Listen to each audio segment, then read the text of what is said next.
Welcome, everyone. Thank you for being here tonight. Before we start the meeting, we'll have a prayer by Councilman Rick Prather, followed by the Pledge of Allegiance.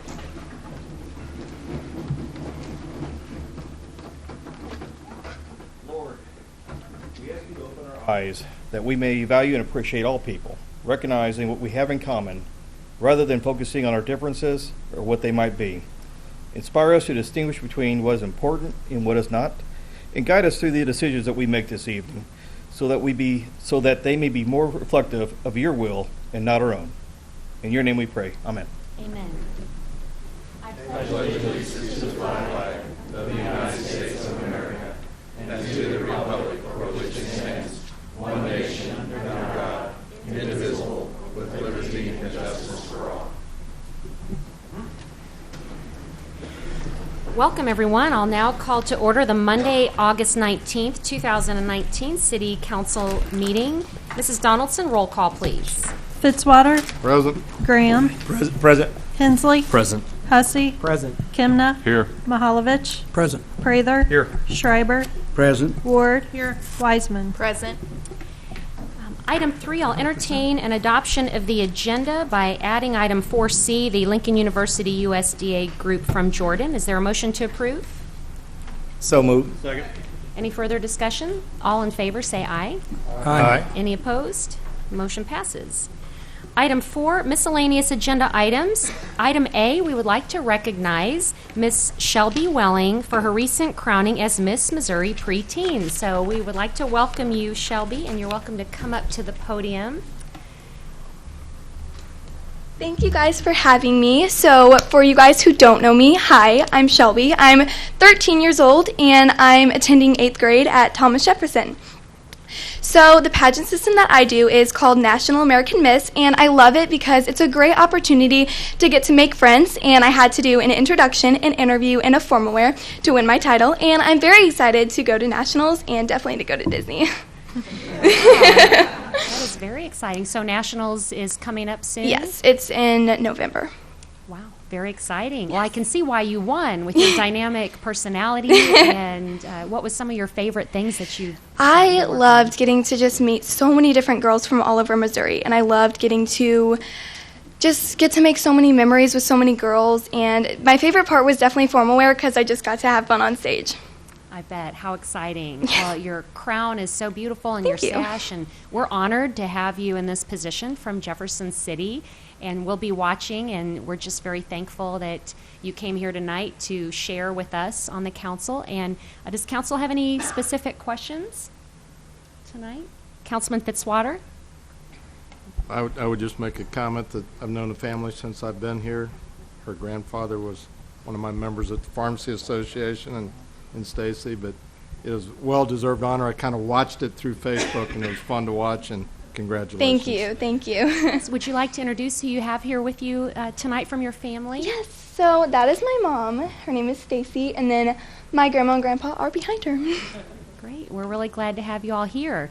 Well, I know that you did reach out to my office, and I was very impressed because you said if there are any projects that I'm working on that you could be involved with, that you were very interested. So I'll mention that while we have council here as well, that if you think of things that Shelby could come with you or know what's going on, we'll feel free to reach out so that she can learn and grow what's going on here in the city of Jefferson. So we're very proud of you, and Thank you. congratulations. You Thank make you. Jefferson City proud. So we wish you the best of luck, and like I said, you have a bright future. No matter what happens, we're just thrilled that you're here with this recognition, and we think that that's just a really huge accomplishment and very proud of you. Thank you. So if you'd like to come forward, we'd love to get a picture with City Council and you. Thank you. And Madam Mayor, can I please ask that the grandparents come forward too? Absolutely, Because I know yes. they're very proud. Please do. Yes, we'd Please love to come have the forward. family up here as well. Thank you.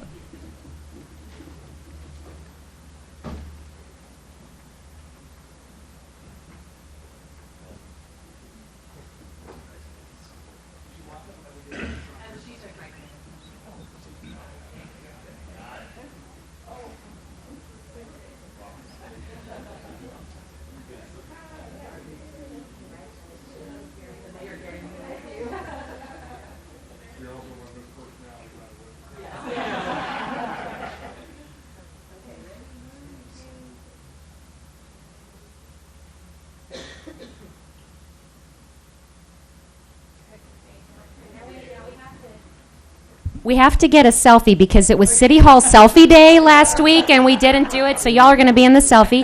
And you might not have heard that you got Miss Personality, so congratulations.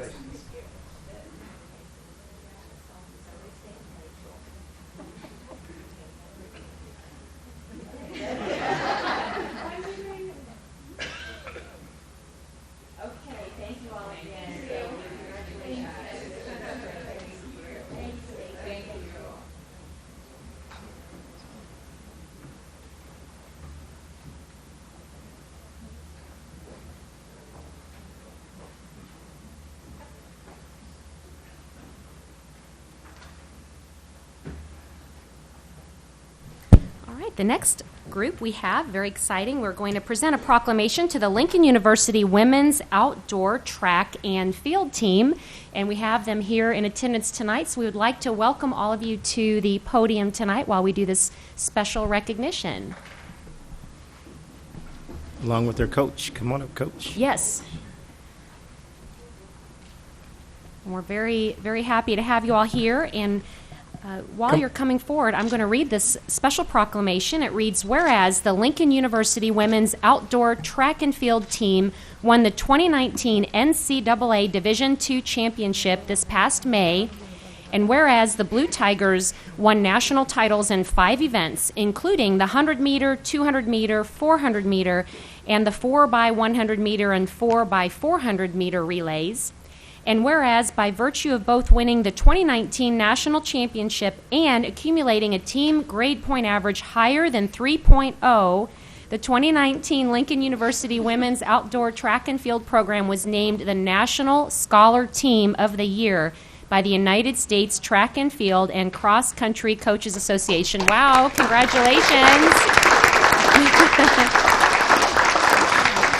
And whereas this was the 9th NCAA Division II championship won by Lincoln University in the sport of women's outdoor track and field, and the 14th total national title claimed by the Blue Tigers since 2003, and whereas Victor Thomas, the head coach of the Lincoln University women's track and field team, was named the National Outdoor Coach of the Year by the United States Track and Field and Cross Country Coaches Association after coaching his 14th national championship winning team. Therefore, I, Carrie Turgeon, Mayor of the City of Jefferson, along with the City Council, congratulate the Lincoln University Women's Outdoor Track and Field Team on their victory of winning the 2019 NCAA Division II Championship. Congratulations. Thank you. Wow.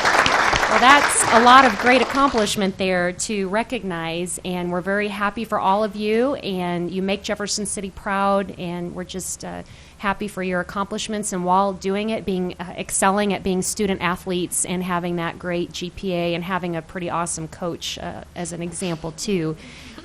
So if you'd like to each come to the podium and say into the mic your name and maybe the event that you ran, and where you're from. Hello, my name is Christine Moss. I'm from Jamaica. I run the 200, 400, 4x1, and 4x4.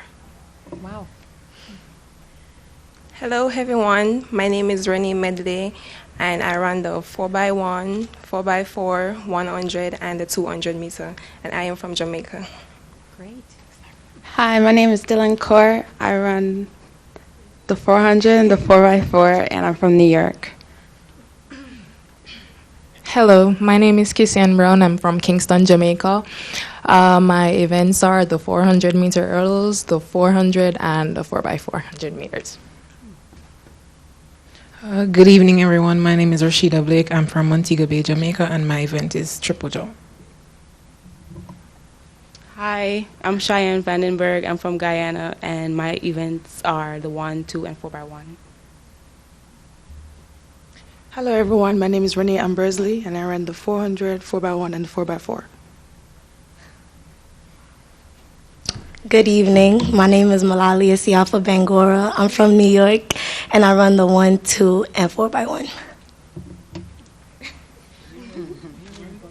Hello, my name is Victor Papi Thomas. I run everything. I'd like to thank you guys for inviting us here. I know these girls appreciate it a lot because when they came back, the seniors asked, what's happening?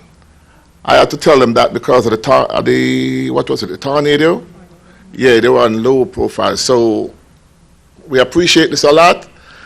And with health and strength, hopefully, I don't know, it's getting tougher and tougher each year because I'm getting old. 5 years ago, I did not used to have this. It's now white.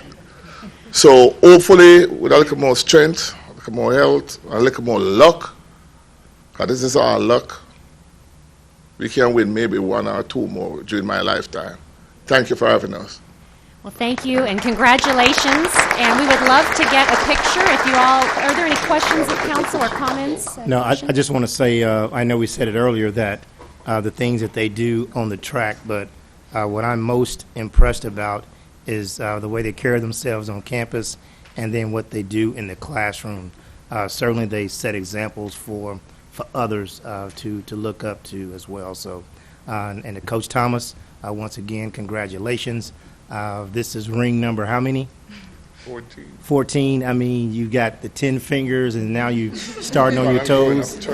All right. So, and hopefully, I know that we've talked about this in the past, that one day soon, the people here in the city of Jefferson, as well as mid-Missouri, will get a chance to see our young ladies do a competition here in Jefferson City. So I am looking forward to that day. And if we do announce something like that, I'm sure that we can get the support from the community, because I do understand that it takes a lot to put on a track meet. And I think that we've heard so much about our track team that I'm sure that people in the community will help to volunteer and whatever we need to do to make it a reality to see our young ladies run a competition here on our campus in the city of Jefferson. So I look forward to that. And once again, congratulations. Thank you. Thank you all. And please come forward. We'd love to get a picture with council. And again, we thank you, and you make us all very proud. And I do want to recognize the athletic director, Coach Mosley, is here as well, too. So if Coach Mosley can come up and take a picture. He's got some rings. Also, our president of Lincoln University is here. So if she could come up and please take a photo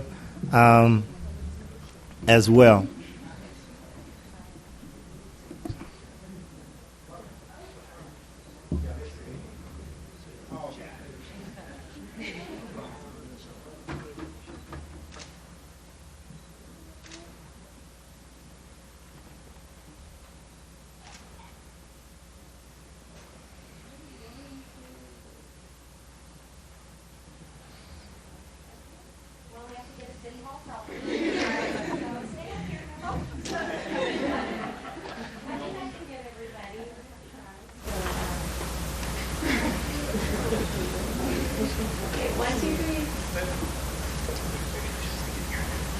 Oh, yeah, we didn't do the L.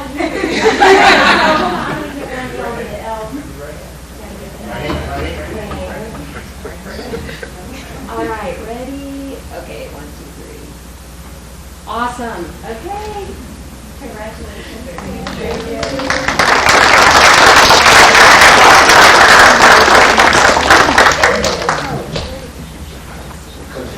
Yes. Probably just for your make sure you Thank you.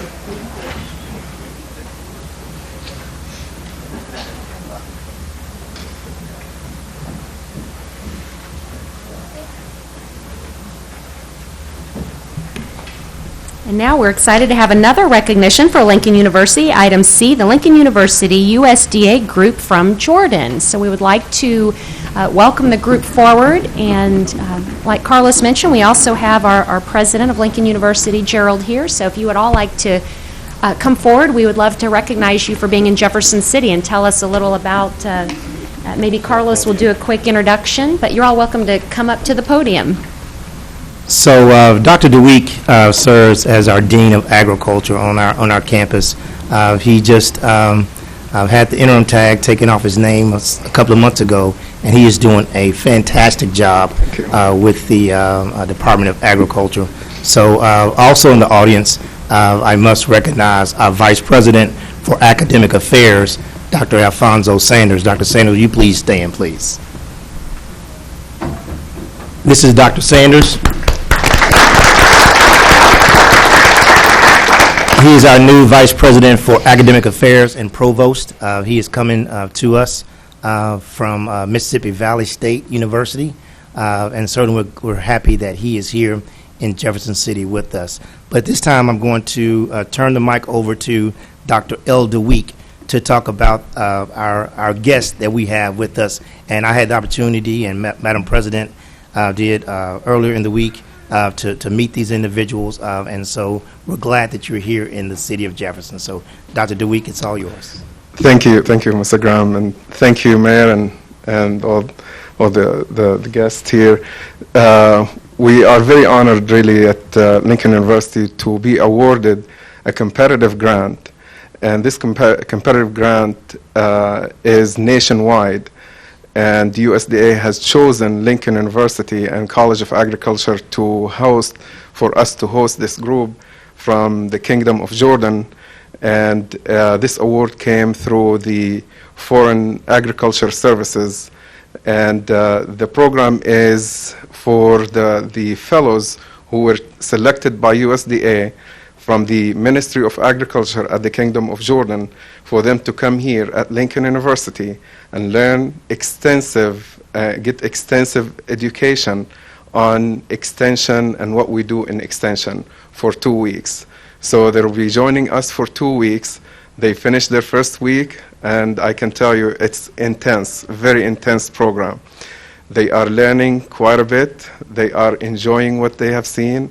They have seen the hospitality of Missourians, and they are honored to be here and honored to be our guest. So we have 8 fellows, again, from the Ministry of Agriculture in Kingdom of Jordan, and we have Dr. Mawi al-Mufti, and she is the Assistant General Secretary of the Ministry of Agriculture. And we have Zaid Ulakat, Nasser, and Wajdi Khreshad, Abdel Nasser, and Amir.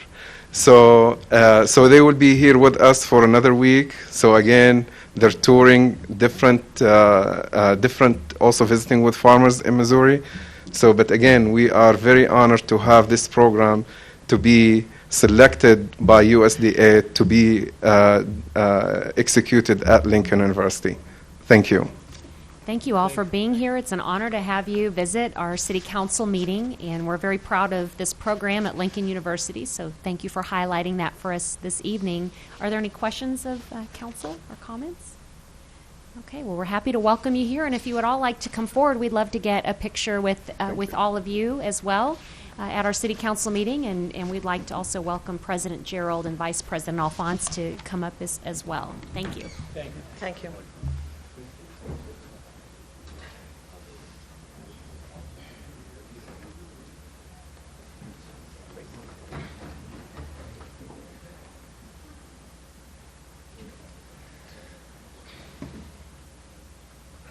Go for it. I can go over your head. Are you good? Go ahead. Why don't you look at this one first?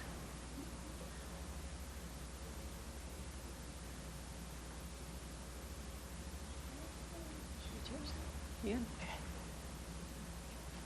1, 2, 3. Okay. And then we are doing this thing at City Hall selfie celebration.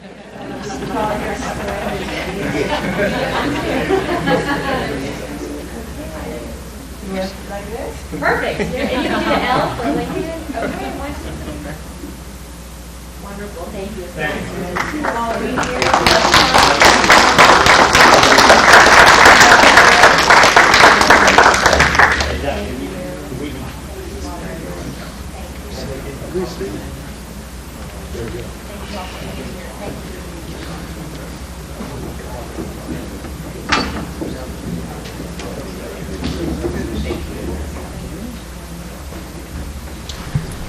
Thank you again. It's wonderful to have great representation from Lincoln. And of course, while Coach Mosley is here with the group, I do want to mention that if you're not a member of the Blue Tiger Athletic Club, you can join. It's only $100 a year. You can go to the tailgates and have fun and food and fellowship with all kinds of Lincoln Blue Tiger fans. So if you want to join, you just see Coach, unless you're already a member, but it's really worth becoming a member and supporting Lincoln. So be sure to be a Blue Tiger Athletic Club member if you're not already.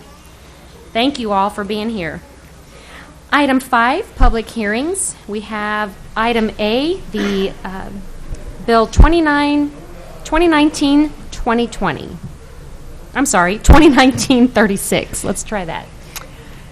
An ordinance of the City of Jefferson, Missouri adopting a budget and personnel classification plan for the city for the period of November 1, 2019 to October 31, 2020, and appropriating money in the city treasury to pay the cost of operating the city government during that period in accordance with the budget. Mrs. Miller? Thank you, Madam Mayor. The proposed appropriation for this budget ordinance from the general fund is projected to be $32,906,901.33, with additional funding for other funds and for capital projects, bringing the total City of Jefferson budget for fiscal year 2020 to $65,147,788.60. Be happy to answer any questions. Thank you. Any questions of council? And at this time, we'll, I'm sorry, Mr. Should I move to put that on the informal?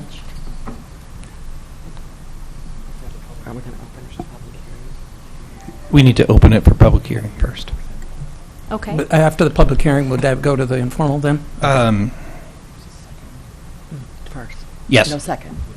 Okay.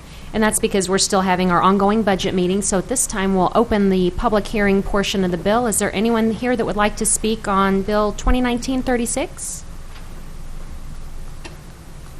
Okay. Seeing none, we'll close the public hearing portion. And Councilman Mihaljevic. I move to put that on the informal pending our deliberations on the budget over the next few weeks. Okay. And is there a second? No, we don't even need it. Just any objections to putting it on the informal? Okay, so that is on the informal. Item B, 2019-37. An ordinance of the City of Jefferson, Missouri providing for the levy of city taxes and establishing the rate of taxation for the City of Jefferson, Missouri for the year 2019. Mrs. Miller? Thank you, Madam Mayor. So the state statute requires that the cities establish their property tax rates based on an annual basis. The proposed 2019-2020 budget has been prepared based on the property tax rate for the general fund at .4600 cents and the fireman's retirement rate at .0961 cents. And this is the same as the current year's tax levy. No changes. Any questions? Okay, at this time we'll open the public hearing portion. Is there anyone that would like to speak on Bill 2019-37? I do have a quick question. Yes, if you'd like to. Will there be any increases from the previous year? The question is, would there be any increases? And that answer would be no, it would be the same. Same correct? tax levy. Same tax levy. Thanks. Yeah, no increase. Okay, so anyone else that would like to speak on that bill? Seeing none, we'll close the public hearing portion and take up Bill 2019-37. Go ahead. An ordinance of the City of Jefferson, Missouri providing for the levy of city taxes and establishing the rate of taxation for the City of Jefferson, Missouri for the year 2019. Any further council questions or deliberation? Roll call, please. Fitzwater. Aye. Graham. Aye. Hensley. Aye. Hussey. Aye. Kimna. Aye. Mihaljevic. Aye. Prather. Aye. Schreiber. Aye. Ward. Wiseman. Aye. Bill passes. Item 6, appointments by the mayor. We have appointment for Historic Preservation Commission, and Mrs. Strope will give us that information. Thank you, Mayor. We just have one recommendation for an appointment. As you mentioned, that's to the Historic Preservation Commission, and that's Michael Berenson for a full term.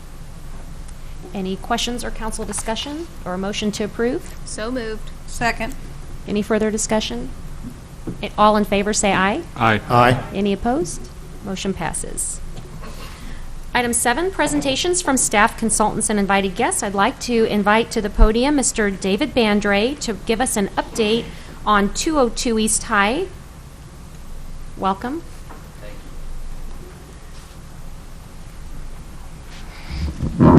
Madam Mayor, ladies and gentlemen of the council. My name is Dave Bandre. My office is at 227 Madison Street here in Jeff City. I represent Reuben and Carol Weberg, who are the owners of 202 East High Street. For edification, and I know you all know this, my client's building is not the one that is collapsing. That is 200 East High Street. 202 East High Street is the building immediately next door that shares a common wall with the structure that is collapsing. We appreciate the patience of the council, and I know it's very frustrating with regards to what's going on there, and the truth of the matter is that my clients and myself are the ones who are largely holding up this project. The reason for that is that my clients are doing everything within their power to save their building.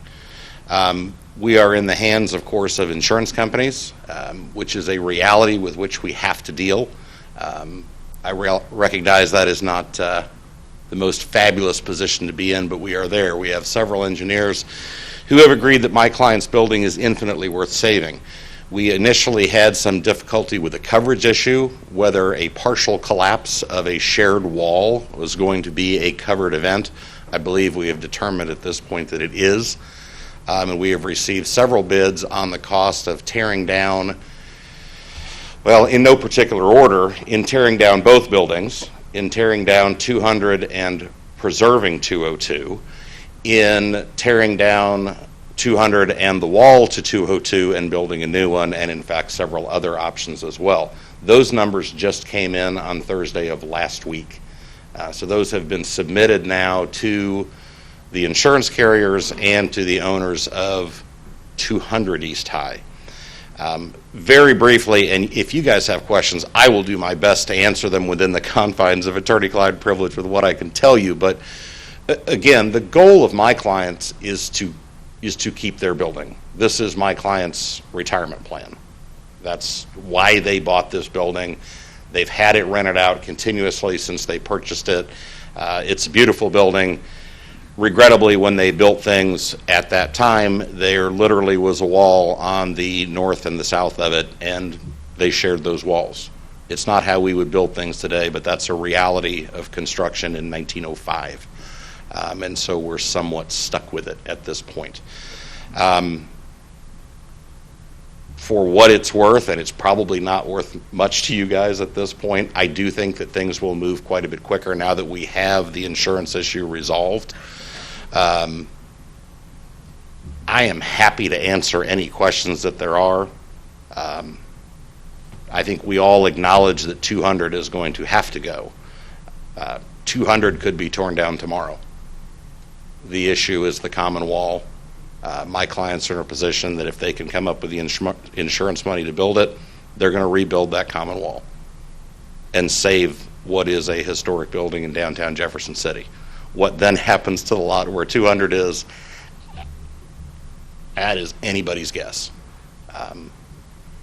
Well, Mr. Bandre, we appreciate that update. I know it's certainly been a question that we hear quite often, and people ask about why is it taking so long, and I think you've given us some a picture of why with all the dynamic of what's going on and all the different options, and it certainly is complex as you've outlined.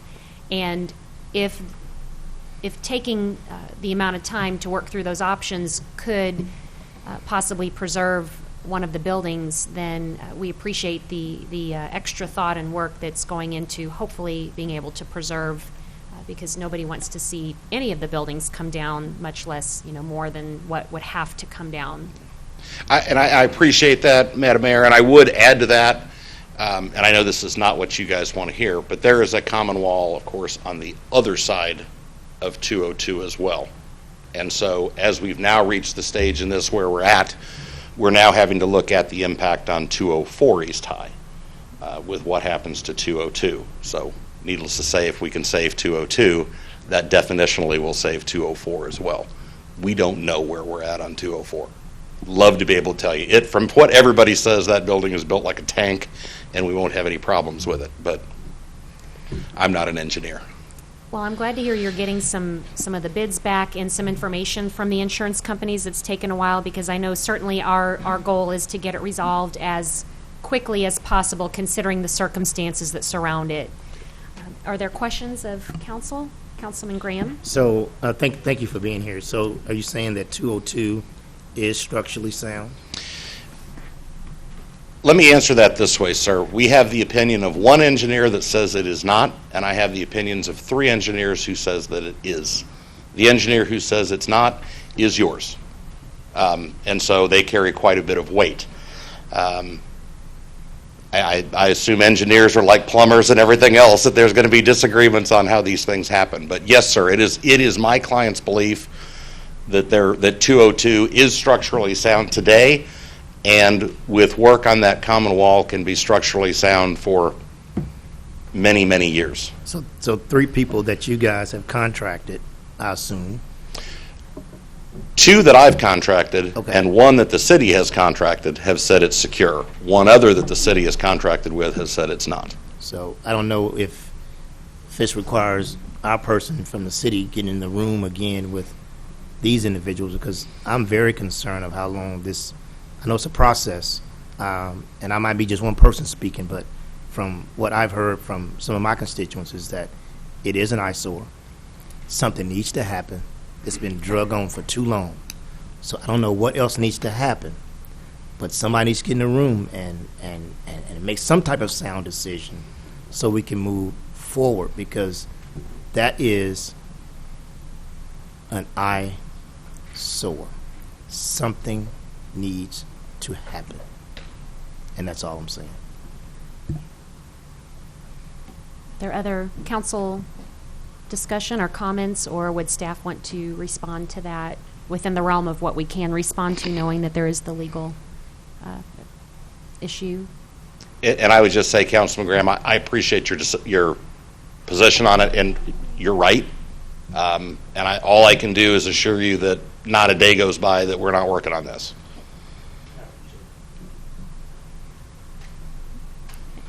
So just to add to the conversation, so when the circuit court issued its decision that the city's dangerous building process was appropriately followed, and that there was substantial and competent evidence that the building is dangerous, which was the final ruling of the circuit court, the city could have acted very shortly after to take down that building. We've been in contact with Mr. Bandre and the attorneys for Niter Properties LLC, and have found it fit to allow them the space to work with their insurance company and their engineers to resolve the situation such that 202 could possibly be saved.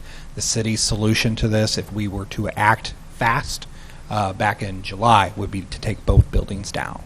And so I think there's an appreciation that if 202 can be saved, that the extra time that it would take to do so would be worth it. And then I agree, I'm as frustrated with this as anyone. But once again, from what Mr. Bandre has told us and the attorneys for the Niter property, we believe that there is a solution that would allow 202 to stay, and so we have pursued that and allowed the parties to pursue that. It's been a tough decision to do so, but we still think that's the right thing to do. Eventually, that may not be the answer, but hopefully we can get there before that comes up. Councilman Kemna, or did you have any further, Grant? Okay, thank you. Councilman Kemna? Yeah, and I appreciate all the work you guys are doing, because I know every day I have a front row seat of this. But I know you said that right now with the insurance quotes coming in, I know it's kind of a gray area, but do you have an estimated time frame on when you feel like a decision will be made on 202? I don't want to speak, Councilman Kemna, for the insurance company. I can tell you that I forwarded the cost estimates we received from our engineers to the insurance company the day we received them, which was Thursday of last week, and I apologize, I don't know what that date was. I can tell you they are in their hands, and I can tell you that when I sent them, I told them that it was an exigent situation and I needed some sort of ruling as quickly as I could get one. Beyond that, and I'm not trying to dodge your question, that's probably the best I can tell you. Mr. Sanders? Thank you, Madam Mayor. And thank you for your involvement in this. I've got a couple of statements. One, I believe the consulting engineers that did the work for the Webergs probably spent a lot more time studying the situation and probably a lot more expense. And then also staff would like clear direction on which way to proceed with this if there is a change from how we are moving forward now. Thank you. So it sounds like the direction staff is going is allowing the parties involved to pursue the possibility of saving 202. And unless council gives any other direction otherwise, that is the plan. And if there's anything that the city can do or needs to be doing that we aren't already, I know that the city has been working diligently. I think Mr. Molman summarized it very well, that what the options are, and that we, the other piece of it was the hearing process and the other things that have been done up to this point that have all been done. Was there any other council comments, questions? Well, and if you guys come up with more questions, give me a call. Your staff's been excellent to work with. I get that it's frustrating. I get it.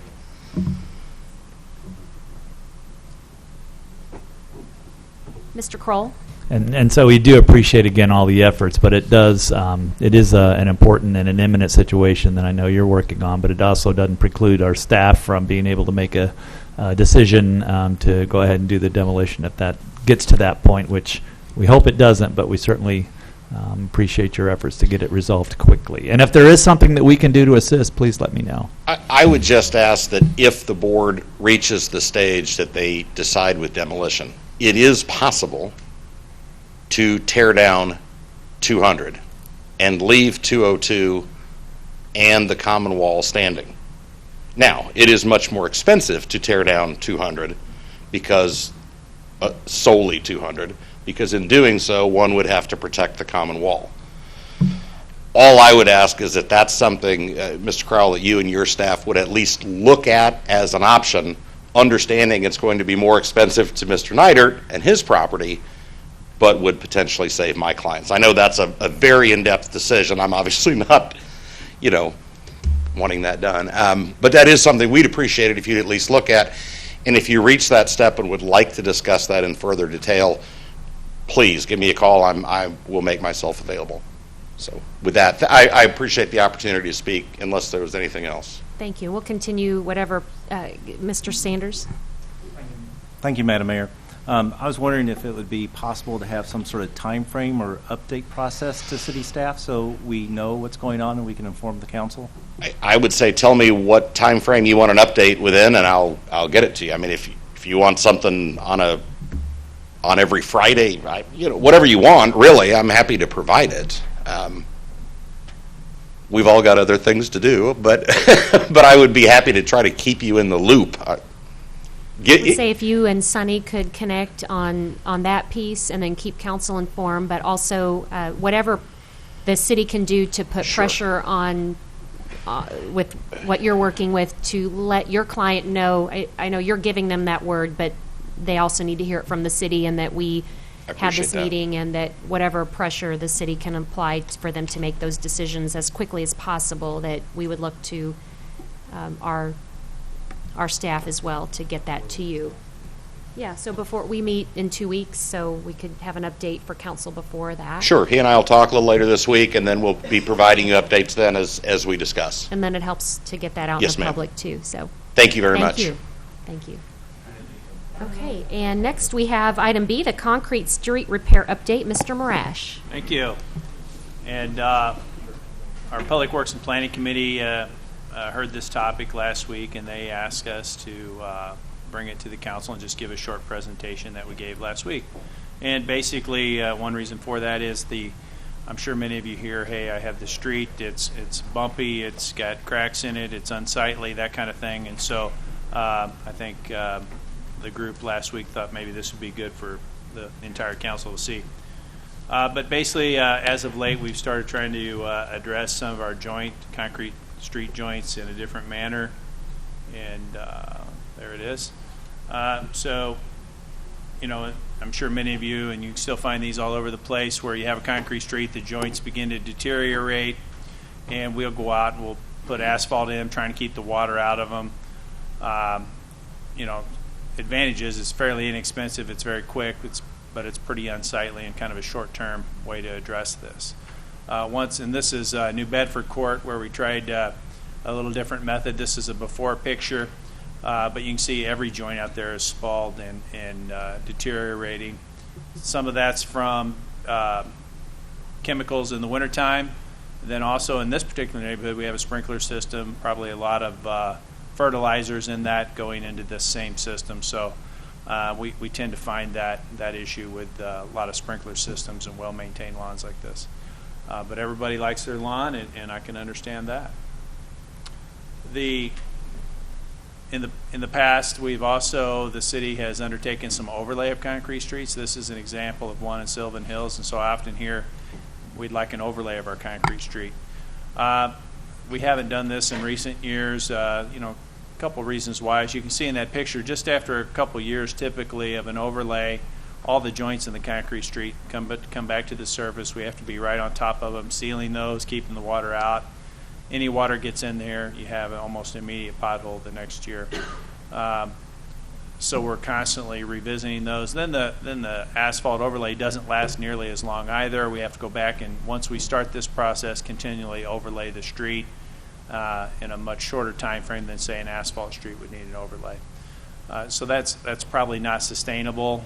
That method to work on these, it does. It's something we can do that we wouldn't have to rebuild the entire street, but still very costly to the city. So, looking for a more sustainable method, something that MoDOT has started doing a lot. Whoops, did I go backwards? Somebody else is hitting that, not me. Keep going, one more.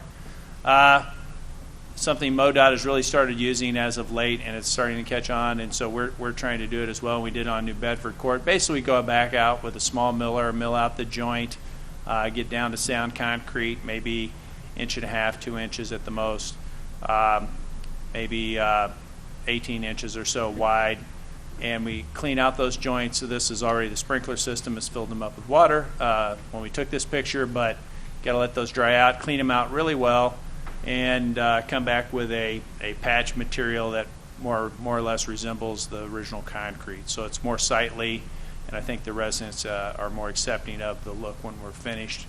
I'll let somebody go to the next slide. So here's our crews out working on it. This was the first project we did, is out on New Bedford Court, and we learned a few things. It takes, number one, it takes a lot of manpower to do this process. Not much material, but a lot of manpower. So we have a lot of people on the job. These are all city employees, and it's much like doing a bridge deck patch. So the same, similar material. And so also about how we go about it, we might probably modify our process a little bit. Probably need a different milling head than we have available right now, but we're working on obtaining that, and we have a few other streets we'd like to try this in. Hopefully yet this year. Our goal is to work in over in Covington Gardens on a few streets, some streets off Monticello we're going to try to work on. Scenic Drive is another area we're targeting, and then Whitney Woods area as well. So kind of scattered about the cities. If you were to drive out there, you would see some concrete streets that need some attention. Now, this is just for joints, and we'd still be doing panel replacements when the whole panel is in disrepair. But this is a way we can address the joints in these streets. And I think go to the next slide. That's kind of the finished product. Where it was real cleaned up, but we went back and saw the joint back where the original joint was. Try to control the cracking, but basically it resembles the previous street. Obviously still patched, but much more sustainable method for us to try to address some of these streets. So again, be happy to answer any questions, but if folks call you about their concrete streets, we're really trying to come up with a method to keep them concrete and patch those back. Thank you. Any questions for Mr. Morash? Councilman Hussey? Thanks, Matt, for the presentation. I guess a question that often gets asked every year when we look over the overlay list and the allocation of dollars and we don't see streets. So is the funding for this joint spall treatment, does that come out of that overlay budget, or is there a separate fund that we're pulling, or a separate line item? Good question. This would come out of our operation budget and street department. And do you anticipate this will be a city staff driven in terms of? Typically, yeah, we think we would have the city staff work on it. Now, we could do a project where if we had a big area, we may have to call in a contractor. I know contractors do it. There's local contractors that do this for MoDOT. So it's still, we have to look at the workload. Same guys doing this are probably working on stormwater and other street issues. And so we kind of have to look at our workload and assign the dollars accordingly. So I guess one recommendation might be that overlay list. We usually list, I think, 2 years out, or do we even go 3 years out? Yeah, we try to go three. Three. Maybe some consideration given to an additional list that might identify these types of streets that would receive this treatment, and starting to think through. I know, as you know, it's just a point of conversation. Why isn't the street on there? And then we continually have, well, it's make adjustments. Concrete. It's not asphalt overlay. And so there's questions about why hasn't New Bedford Court been tackled yet? Well, it wouldn't be on that overlay list because it's not asphalt. But maybe if we had some sort of running street list to say these are the ones that we want to tackle with this particular treatment, could be helpful for the council and the citizens to sort of know where their street might be on the list. Yeah, certainly a good suggestion, and we'll try to accommodate that. And also, I'd point out we also have a company working with us to evaluate all our streets, and kind of on an analytical basis, not just kind of a observation basis. So it's something MoDOT does on their streets as well.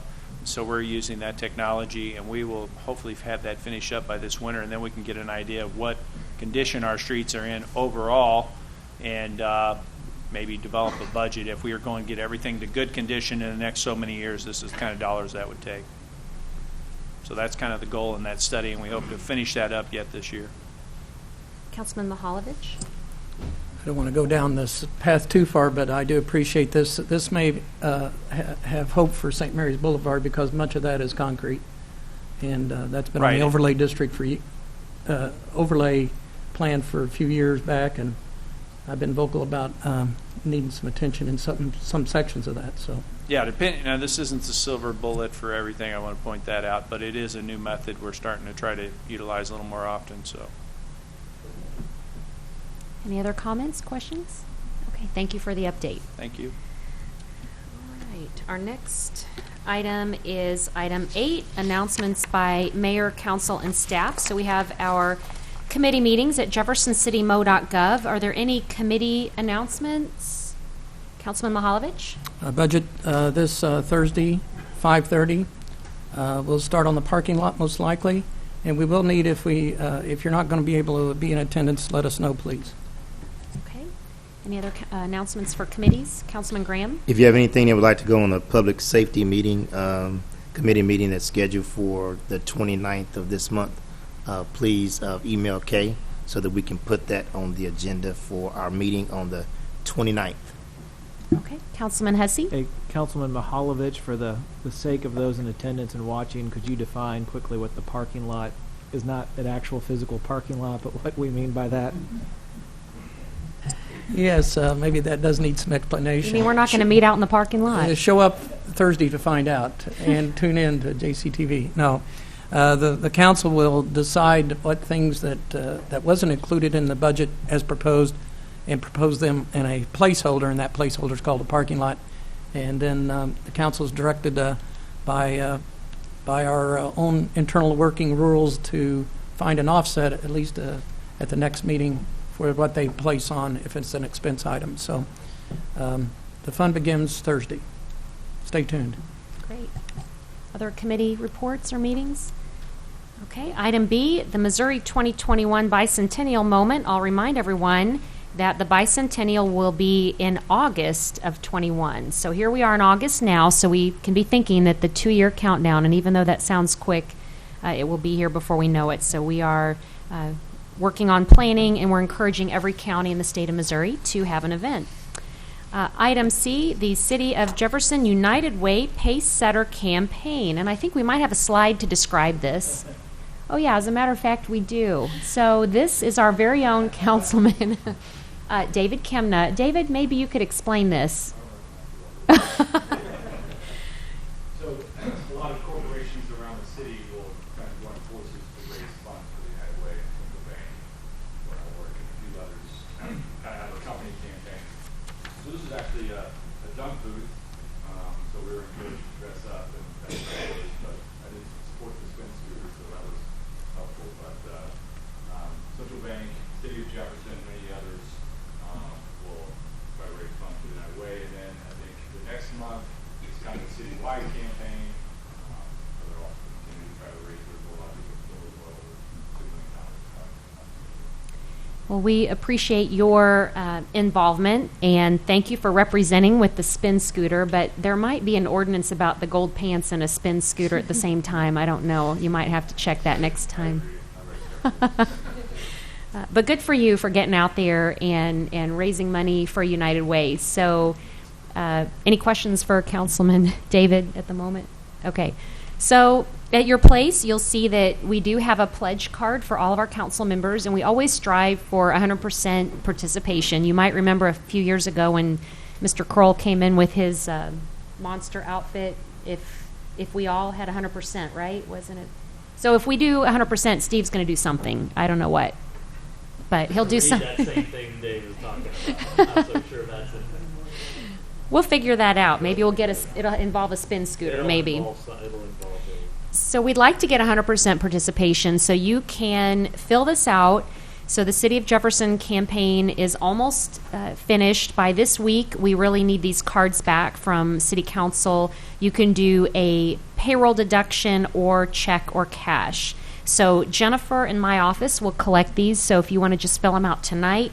I happen to bring a check, so some of you already I know are giving, and I would like to say thank you. If you're not, then please consider dropping it off tonight, or at least by Wednesday. She really would like to have these back. So, and I won't make you put on that whatever that is. So we won't make that happen. Councilman Graham? Madam Mayor, Councilman Hensley said that we all give, he would shave his head, so I'm going to make sure I give so I can cut that pretty hair off his head. Whoa, it's getting... I don't know. Maybe that orange. Maybe David will lend you that orange thing with the orange mustache too. Okay, so it's getting way out of hand. Okay, so on that note, everybody, please give to the United Way in your own way. So I'll give my announcements now. I wanted to mention that I am going to be presenting on behalf of Jefferson City a plaque tonight to the City of Columbia. I'll be leaving here and heading straight to their City Council meeting. They tend to go a little later than ours. So this reads, "The City of Columbia, in recognition of outstanding service to the people of Jefferson City impacted by the tornado and flooding in May 2019," and this is presented on behalf of the Mayor and City Council, and it says #JC Strong, because we know Columbia had a significant effort for our cleanup, and I think one of the first things I noticed when I came to the Emergency Operations Center that night was a room filled with Columbia police officers, all dressed in uniform and ready to go, and also Mayor Brian Treese reaching out, and they held fundraisers in Columbia, and he made sure and include us and was always ready to lend a helping hand. So we appreciate Columbia's efforts, so I'll be presenting that this evening. Also, while I'm in Columbia, I'll be going to the Honor Flight, which will return this evening. So if anybody's interested in going to that, I don't know if anyone's already planning on it, but please come up this evening if you're interested. They'll be heading home, and we always like to welcome them back. I don't have an exact time. Usually it's around 10:30. And then the hotel that they come to is the Courtyard by Marriott, which is 3301 Lamone Industrial Boulevard. So, or if anybody wants to drive up with me, you're certainly welcome to. But that is tonight, and I think it'll probably be around 10-ish. So we look forward to welcoming the Honor Flight home tonight in Columbia. Also this Saturday is Guns N' Hoses. Happy to report it's sold out. So you snooze, you lose. If you didn't get your ticket, they didn't anticipate they would be selling over 400 and some tickets to this hockey between the Jeff City Police and Fire. It benefits Safety Net. So I get to toss the first puck and kick that off on Saturday night. But they are still taking some drop it, toss it, whatever they do with pucks. I don't know. So I'll be doing that. You didn't know either, Carlos. I know you didn't.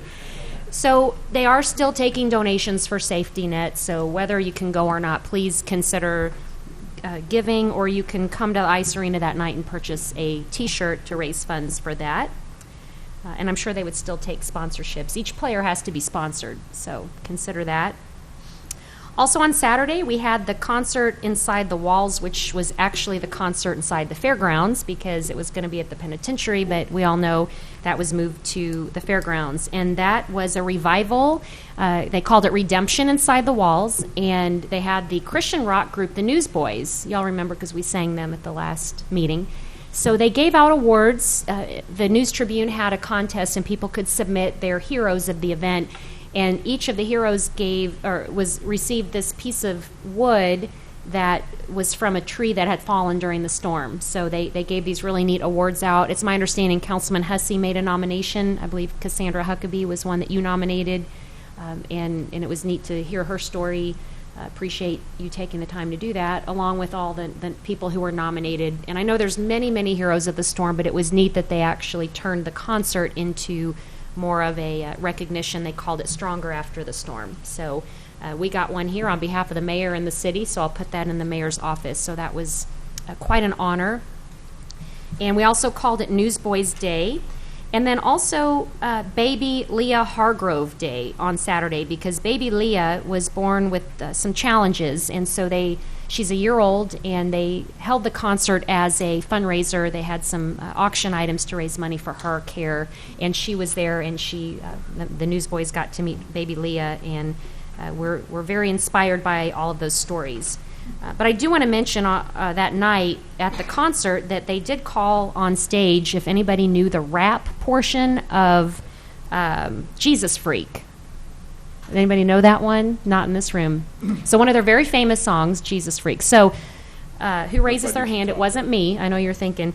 So our own Gordon Canachel went on stage, and the Newsboys say, "So where do you work, Gordon?" He says, "For the city of Jefferson." And he proceeded to do that rap portion perfectly, and I wondered if he'd be at work today or if he would have just gone on the road with the Newsboys.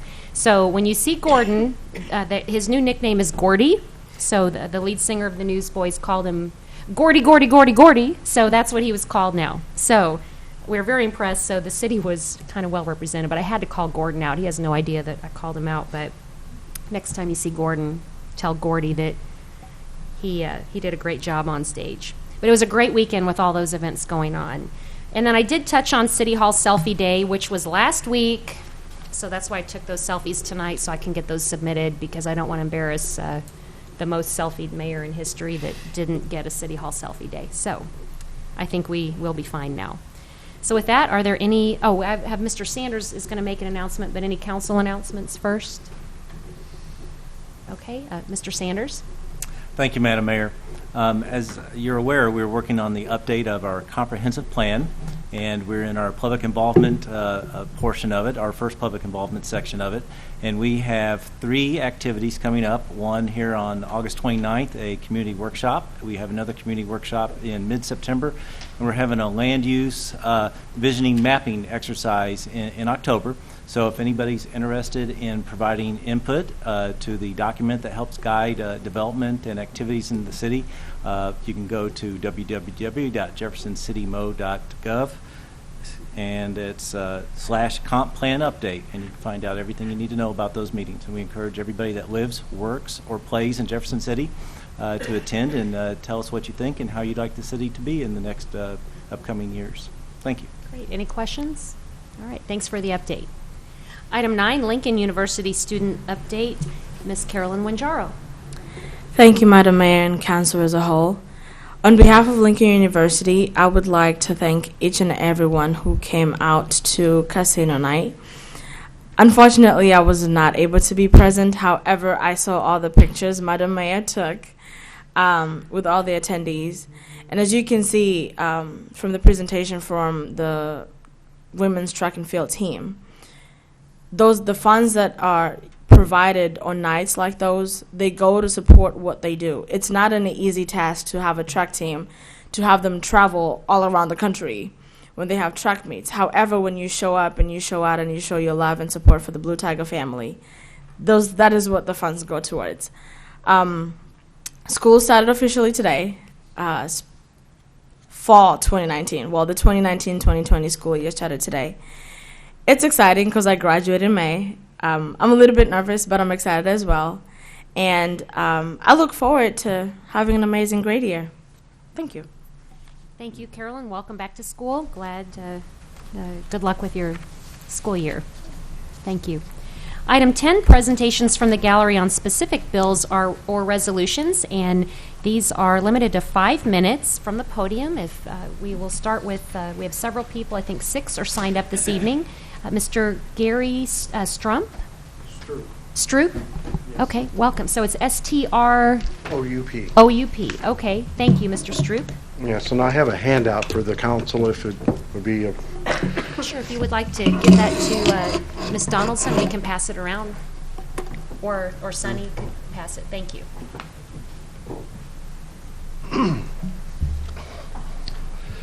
I would like to address the pending requirement of private property owners maintaining sidewalks to new specifications concerning variances in height and would you overall like to move the condition. microphone just that way we can all, thank you so much. Do I need to repeat that? I think you're good. Okay. Myself and my wife have been in contact with a previous council member concerning the sidewalks and curbing and guttering in our neighborhood numerous times. I've also had conversations with the city tree manager concerning the drive that connects Oakwood Drive to McClung Park with no action being taken by either. And I'm referencing the photographs that are attached with that handout.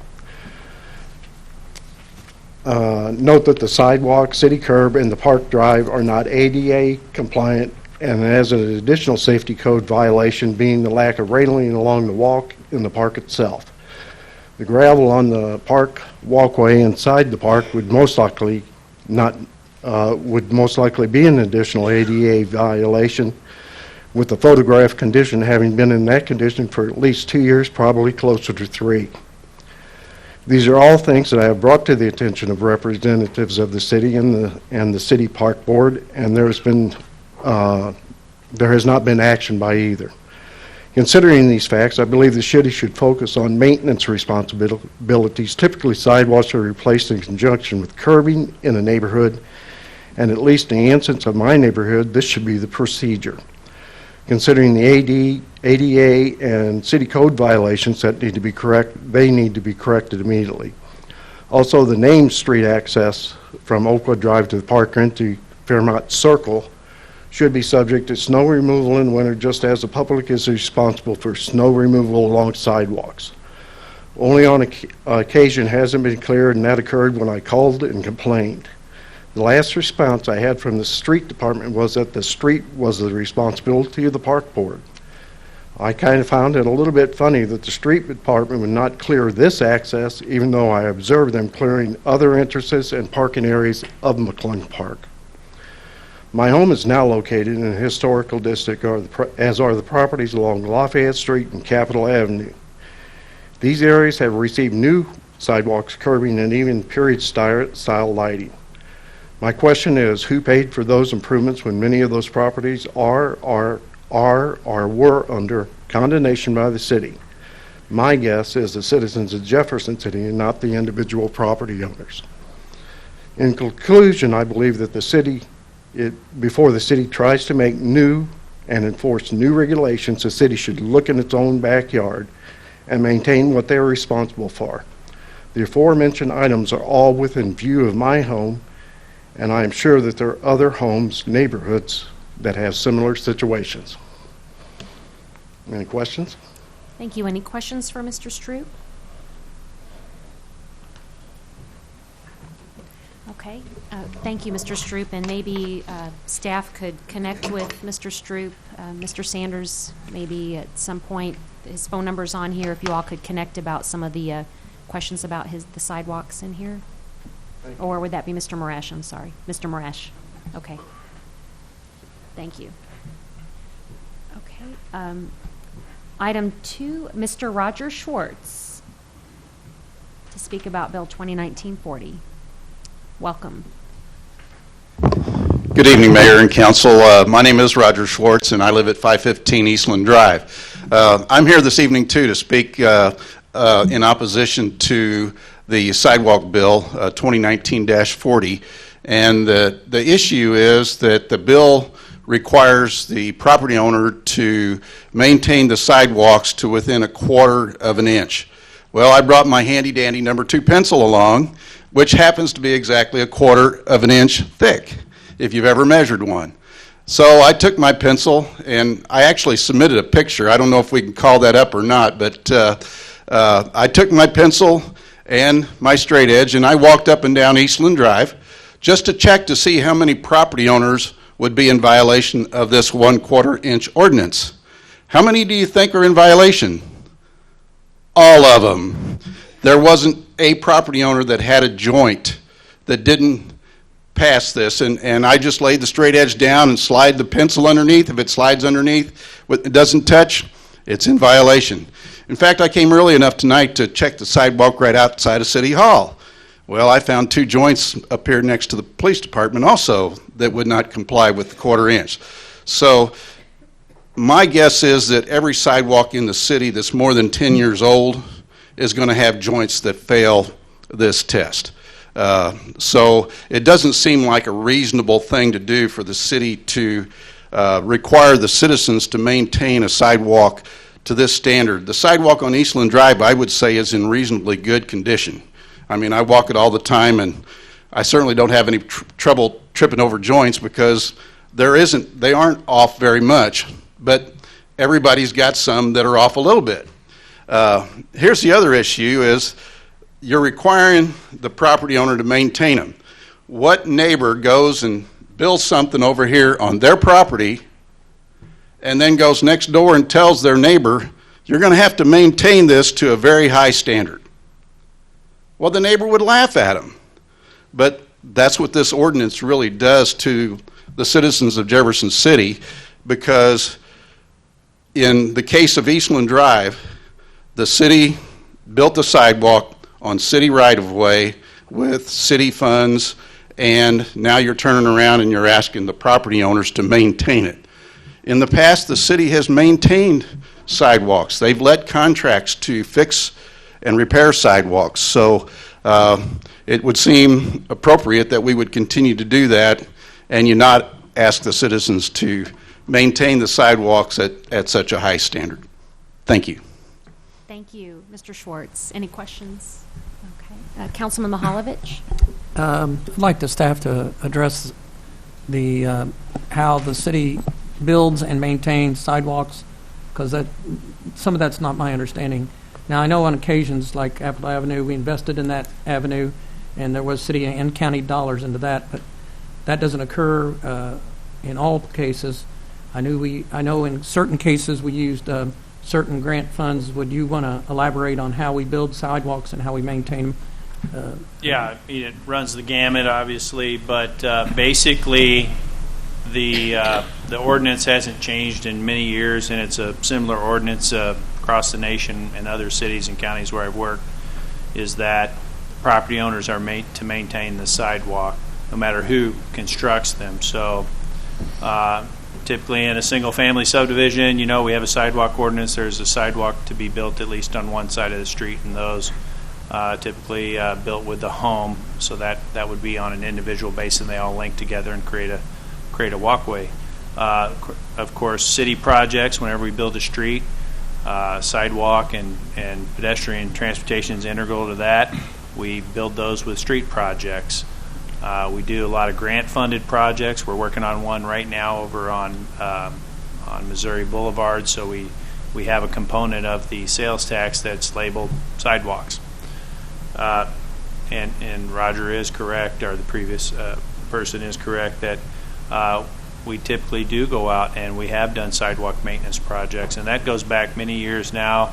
And I'll give Councilman Jim Penfold some credit for that back, and this goes back many years.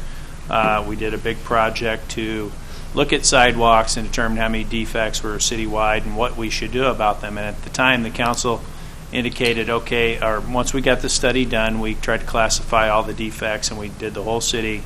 So the problem's probably over $1.5 million fix to fix all the sidewalks in town.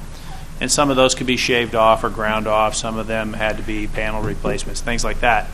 At the time, the council elected that the city would use part of its sales tax funds to go out and repair sidewalks instead of trying to create a new program, hire more people, inspect, and do all these things and have the property owners pay. And so, and that's the process we're still doing today. And that occurs, so many dollars every 5 years. So the other process of sidewalks is the ordinance process that we're talking about. So that's long been in place. The only thing is the standard is changing. So what happens if someone calls and complains about a sidewalk or a particular location? We would send an inspector out, and right now we go out and measure and see if it's 1.5 inches offset. And if it is, we go ahead and initiate a letter to that property owner. We don't proactively go out and search these out, but it's on a complaint basis. So we get about maybe 10 complaints a year from whomever, but we go look at those and send those folks a letter. And that's kind of handled through code enforcement or a property maintenance issue, much like anything else that's a property maintenance issue we deal with. And a lot of times we get good compliance with that.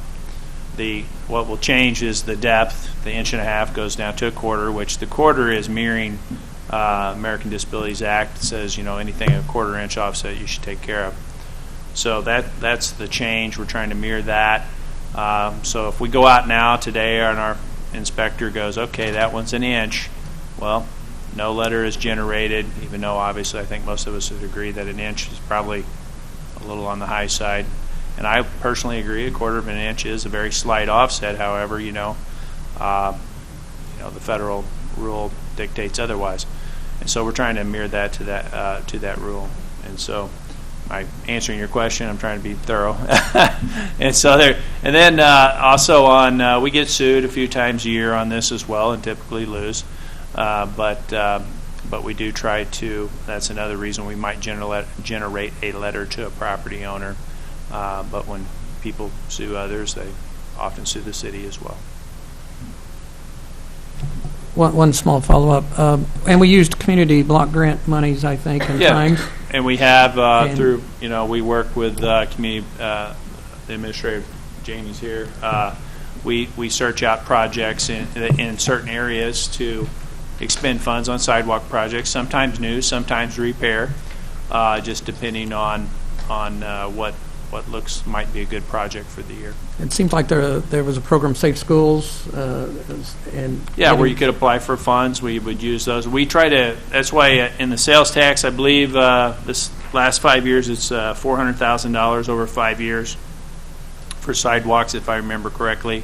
And what we try to do is to do about half of that on repairs and about half of it on grant matching and new sidewalks. Thank you. Our next speaker is Ms. Shirley Shalari. Yes, these gentlemen have already addressed the issue that I would just be repeating what they said. Okay, and for those without the mic, that basically she's just reiterating what the other gentlemen have already said. Thank you. The next we have Mr. Danny Vogt.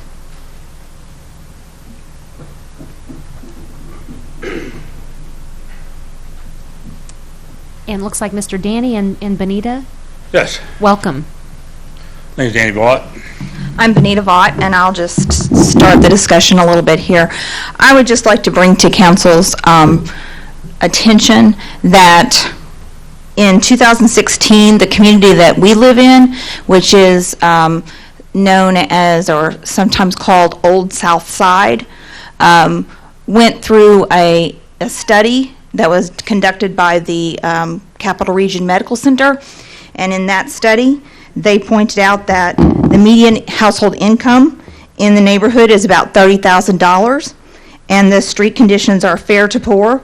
Walkability is poor, with many missing, interrupted, and uneven sidewalks. It is an old neighborhood. Many of the sidewalks, in fact, probably all of them, except for the new one right there by the park in our neighborhood that the city put in, would probably fail this measure. I would also like to point out that this neighborhood was recently hit by the tornado. So not only are we an old neighborhood with most sidewalks not passing this, we are also now been hit with additional issues with tree roots uprooting sidewalks. We have residents in our neighborhood who are going to have to replace panels for that reason as well. And so I would urge the council just to consider that passing something like this now is an undue burden onto the citizens of some of your neighborhoods already. If it's something that you need for another tool in your enforcement, your code enforcement box, which of course we get behind you on that, and if you want to use that tool for the abandoned properties and for the negligent landlords in our neighborhoods, we're for that. But if you're going to use this tool against the homeowners that are just trying to make a house payment and own a home in our neighborhood, we would urge you to use some caution about this particular type of measurement. The only thing I have to add to that is the city really does need to take in consideration the people of the south side did get hit with the tornado. Many of them had a hard time even make their deductible to repair their house, and now this news article that came out has got them in an uproar that it says that the code enforcement is going to spike. Not realizing that the new sidewalk, how much is the new sidewalk? You're looking at 50 feet. That's about anywhere from $1,000 to $3,000, depending on how bad a sidewalk is. I mean, correct me if I'm wrong.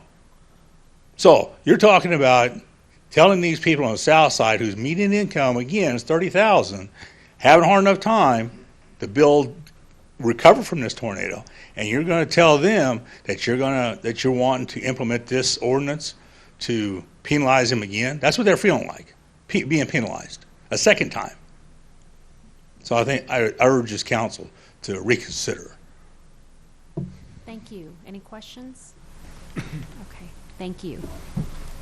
And when we get in the discussion phase, Mr. Marash, maybe you can address how it would be implemented, and so that it would clear any confusion of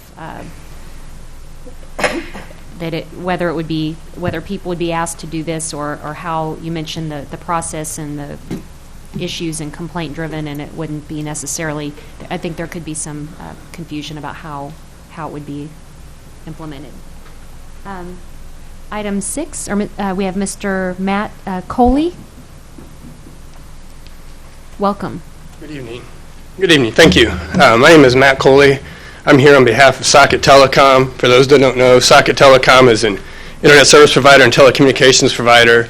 We're currently constructing a fiber optic network in Jefferson City, and I'm here in opposition to city ordinance, or proposed ordinance 09040, and specifically section 32-99, pertaining to any work, including work done by a utility that affects a sidewalk, and the requirement to upgrade that sidewalk to be ADA compliant when we're restoring it.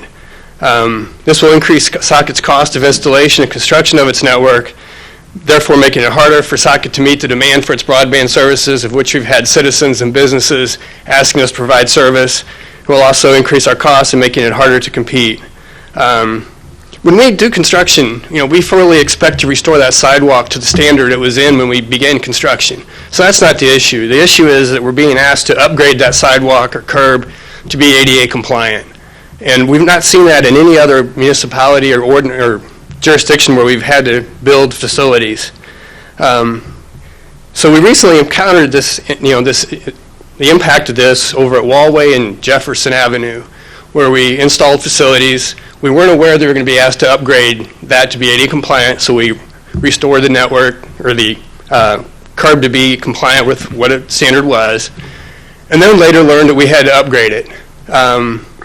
And so we had to tear out that network, tear out that curb, make it ADA compliant, and so the estimate of that was $8,500. Of that, $3,500 was going to be paid to our direct competitor, CenturyLink, who we had to move their vault as a result of expanding the reconstruction of that and move their network. So we're paying our direct competitor to now bring their stuff into compliance with the ADA standards. This example also shows that the impact of this is not going to be applied equally.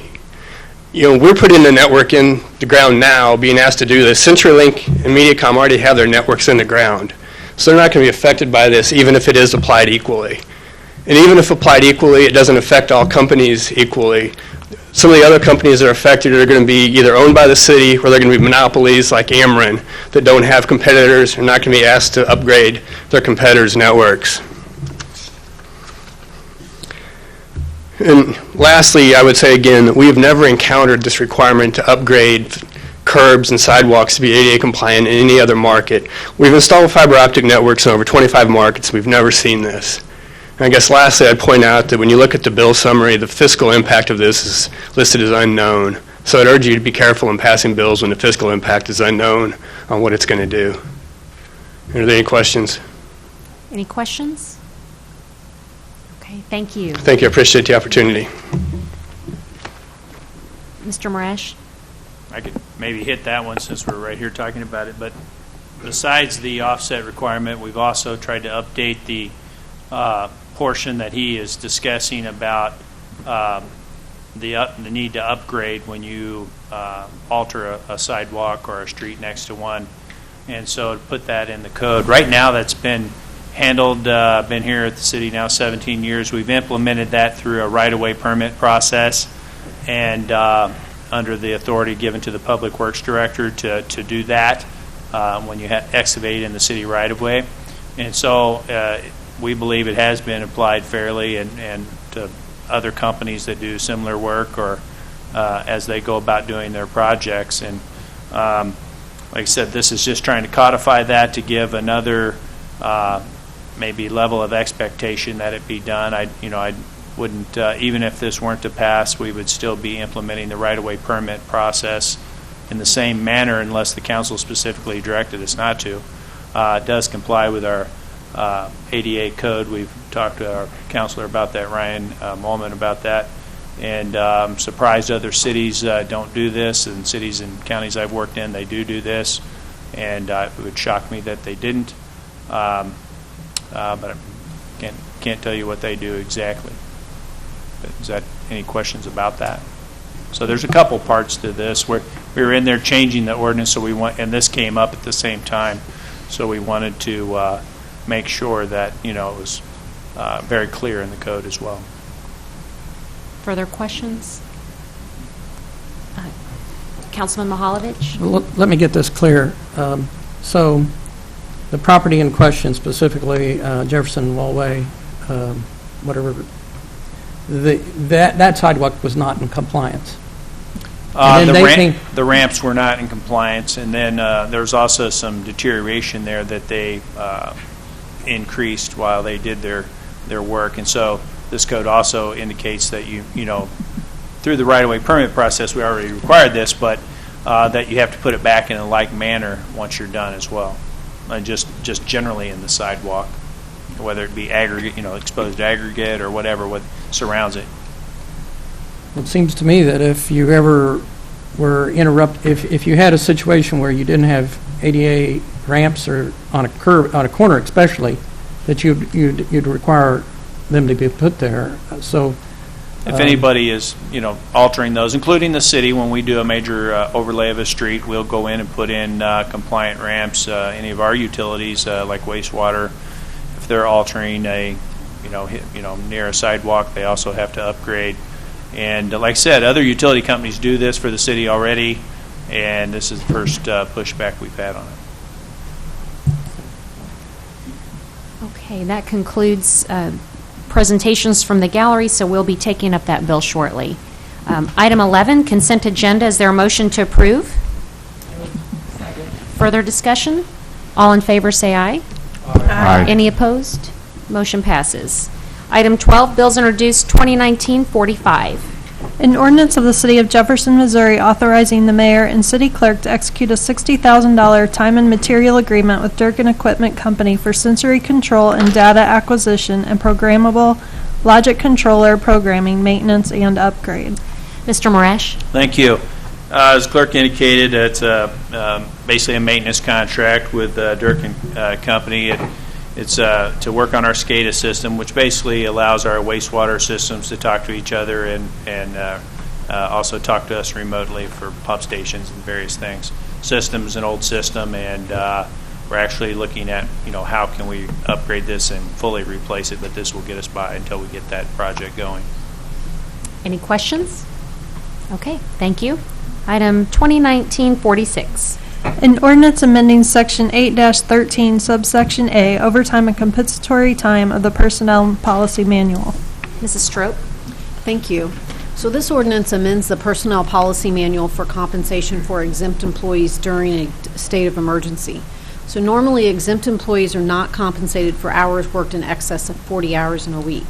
But this change would allow the exempt employees who are required to work in the event of a presidential declared state of emergency and while the Emergency Operations Center is activated and staffed to be compensated with either straight time or compensatory time at their equivalent hourly pay for hours worked over 40 in the week. This was brought to light after the tornado on May 22nd. We had 44 of our 88 exempt employees record time spent on the tornado. We believe we had 30 employees work over 40 hours the week of the tornado, resulting in a rough guesstimate of cost of about $33,000 in salary and benefits had this policy been in effect at that time. Also, having this policy in writing, the city may be able to be reimbursed for this compensation by the federal or state emergency management agencies during those declared times. This did go to the administration committee last week, and they did forward it to the full council for your discussion and consideration. And I'd be happy to answer any questions about it. Thank you. Are there any questions? Councilman Hesse? The payment of the overtime to exempt employees would take place regardless of whether or not we receive funds from the state and or federal government through emergency assistance? It would. This policy would put that action into place, and it would be paid at the payroll in which that takes place. And then we would not know whether or not we would get reimbursement from FEMA or SEMA until much later point in time. Okay. And I guess the threshold is the presidential declaration of a state of emergency? That and that the Emergency Operations Center is open, activated, and staffed. So it's an and or, though, as written, right? Or is it just is it an and? It's an and. It should be. Okay, it's an and. And then, so how many instances in recent memory have you had, or have we had, of this actually kicking in? We really think that just May 22nd, prior to that, would have been 93 or 95. The flooding, possibly. And again, that would only be if there was considerable amounts of overtime during a week.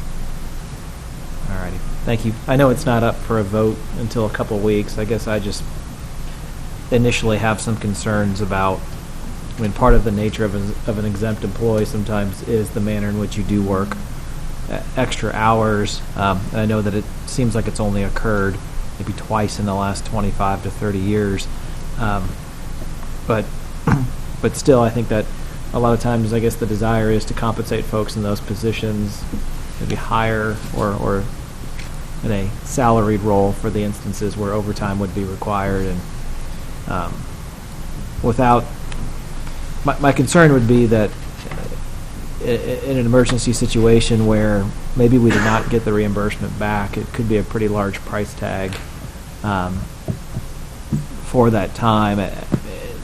Anyway, I'll think through it. I just have some initial reservations that I want to think about before we vote on it in a couple weeks.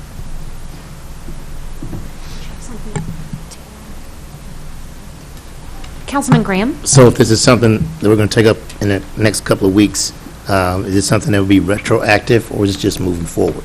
This is only moving forward, so this would not be retroactive back to May. Okay. Let's see, I saw Mahalovich and then Fitzwater, or Councilman Fitzwater.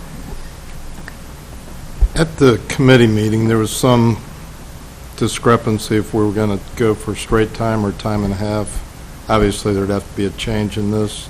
Are you comfortable with this language, or are we going to need to look at that if that motion comes up? I think staff is comfortable with it, and I think that the administration committee was comfortable with it.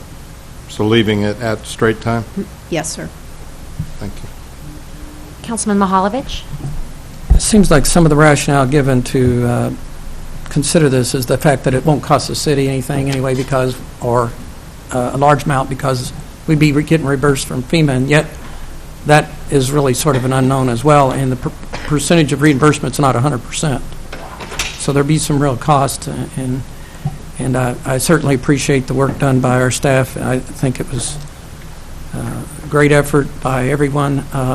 But we also had, I want to recognize the fact that we had tons of volunteer time that was spent around the city, and I know that they too deserve our appreciation. But I just have a lot of I'd echo Councilman Hussey's concerns on this bill. Do you have anything to add, Mrs. Strope, or? I mean, not unless anybody has any questions, no. Okay. Any other questions? Okay. Item 13, bills pending. We've taken up A and B, so we have 2019-38. An ordinance of the City of Jefferson, Missouri regarding dangerous buildings as nuisances and their vacation, demolition, or repair and pertaining to insurance proceeds from damage or loss to buildings or structures. Mr. Molman. Thank you. This bill amends our dangerous building code provisions. Currently, our dangerous building code is intimately tied in with our nuisance abatement code, and I've seen that as a problem, both kind of at a theoretical level, looking at the codes together, then getting into practice, applying the codes as well. I believe that the reason that it is a problem relates to how Missouri law treats nuisance abatement procedures and dangerous building procedures. They treat them separately, though nevertheless, despite the separate treatment under state law, current code provides similar procedures for these two different categories of property maintenance code enforcement. And so what this code does, it separates the dangerous building code from the nuisance code. That's probably the most striking thing that it does. The current bill is based on the Missouri Municipal League's model dangerous building code, which is in turn based on state statute regarding dangerous buildings. So this is a procedure that in presentation and in form is used throughout the state. Many cities use a dangerous building code that is based on the Missouri Municipal League's model dangerous code. I believe that it will give more certainty to those people that have to interact with the dangerous building code, and also provide additional certainty and direction to city staff who are responsible for administering the code. So for those reasons, staff has brought this forward and would like the City Council to consider passing it. Any questions or deliberation? Roll call, please. Graham. Aye. Hensley. Aye. Hussey. Aye. Kimna. Aye. Mahalovich. Aye. Prather. Aye. Schreiber. Aye. Ward. Aye. Wiseman. Aye. Fitzwater. Aye. Bill passes. And I did want to back up on 2019-46. Mrs. Strope, if you could find out, and you might have discussed it, I missed this portion at admin, but how other communities handle that, if this is something that is fairly common and how they handle these kind of situations for the overtime piece. So I thought about asking that at the next meeting, but you might need to check into that. So I'll Okay, just we do throw have that out there. we did get sample policy language from some other organizations, so Okay. if you guys want to see that? Maybe you or- could share that, if that would be okay, and before the next meeting? Sure. I would just be curious to see where we fall within that. Okay, thank you. 2019-39. An ordinance of the City of Jefferson, Missouri authorizing the mayor and city clerk to modify an agreement with the Jefferson City Firefighters Local 671, commonly known as the Work Agreement. Chief Grace?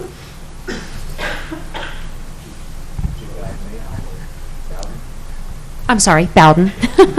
It's as it reads. It's a change of our current work schedule to the 4896. Entertain questions if you got them. We went over it fairly extensively at the last meeting, so are there any other questions of council? Okay, and I apologize, No, Chief fine. Bowden. Thank you. Roll call, please. Hensley. Aye. Hussey. Aye. Kimna. Aye. Mahalovich. Aye. Prather. Aye. Schreiber. Aye. Ward. Aye. Wiseman. Aye. Fitzwater. Aye. Graham. Aye. Bill passes. 2019-40.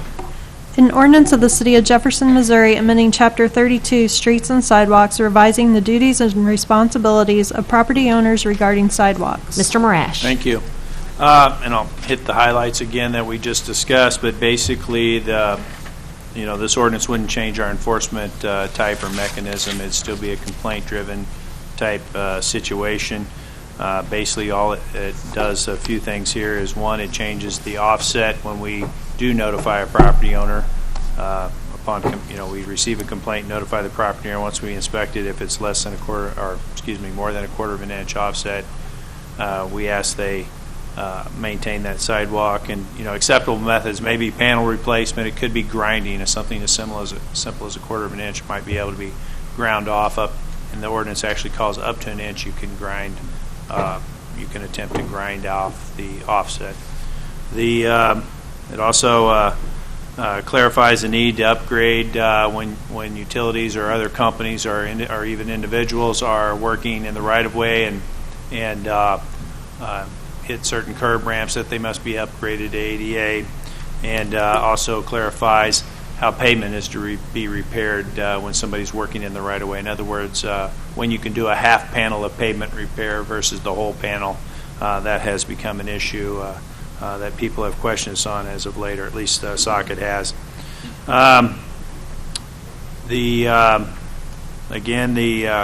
We handle this typically through right-of-way permits and that type work, but I'm trying to see here. The issue of who maintains the sidewalk is unchanged. It's always been this way in the ordinance, that as long as I can recall, and it's not unlike many other places across the nation. I think it comes from an APWA, American Public Works Association type standard on sidewalks. So you'll find this in other communities, and I certainly have where I've worked in other areas. But I'd be happy to answer any questions. Hopefully I hit the highlights. Any questions for Mr. Morash? Councilman Hussey? I want to go back to a comment you made earlier about lawsuits and the city at times being sued, or how exactly is the city defined as being party to one of these suits? Or what does that look like? Has it been a city sidewalk that we are responsible? Is it a...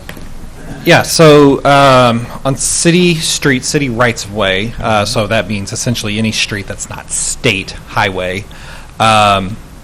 Under Missouri law, the municipality is required to safely maintain those sidewalks.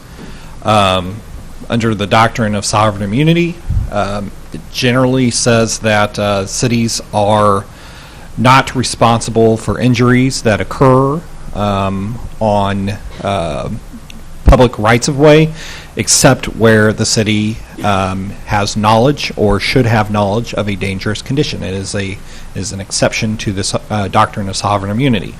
And so when someone sues the city for an injury that occurs, allegedly because of a dangerous condition of the city, they have to prove, A, that they were injured because of that dangerous condition, and B, that the city knew or should have known about the dangerous condition.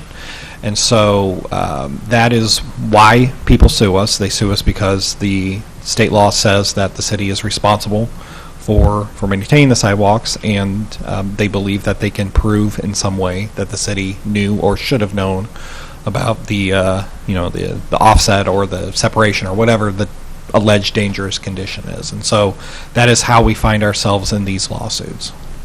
And so my follow-up would be, it is a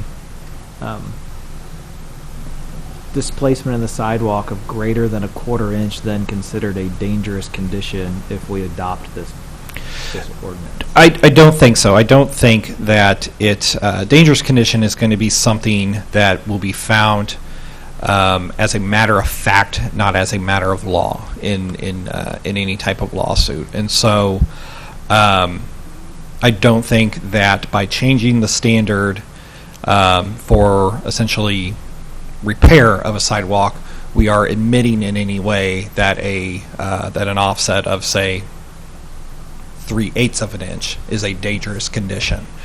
And so I don't think this is really going to change a whole lot of how we defend these lawsuits.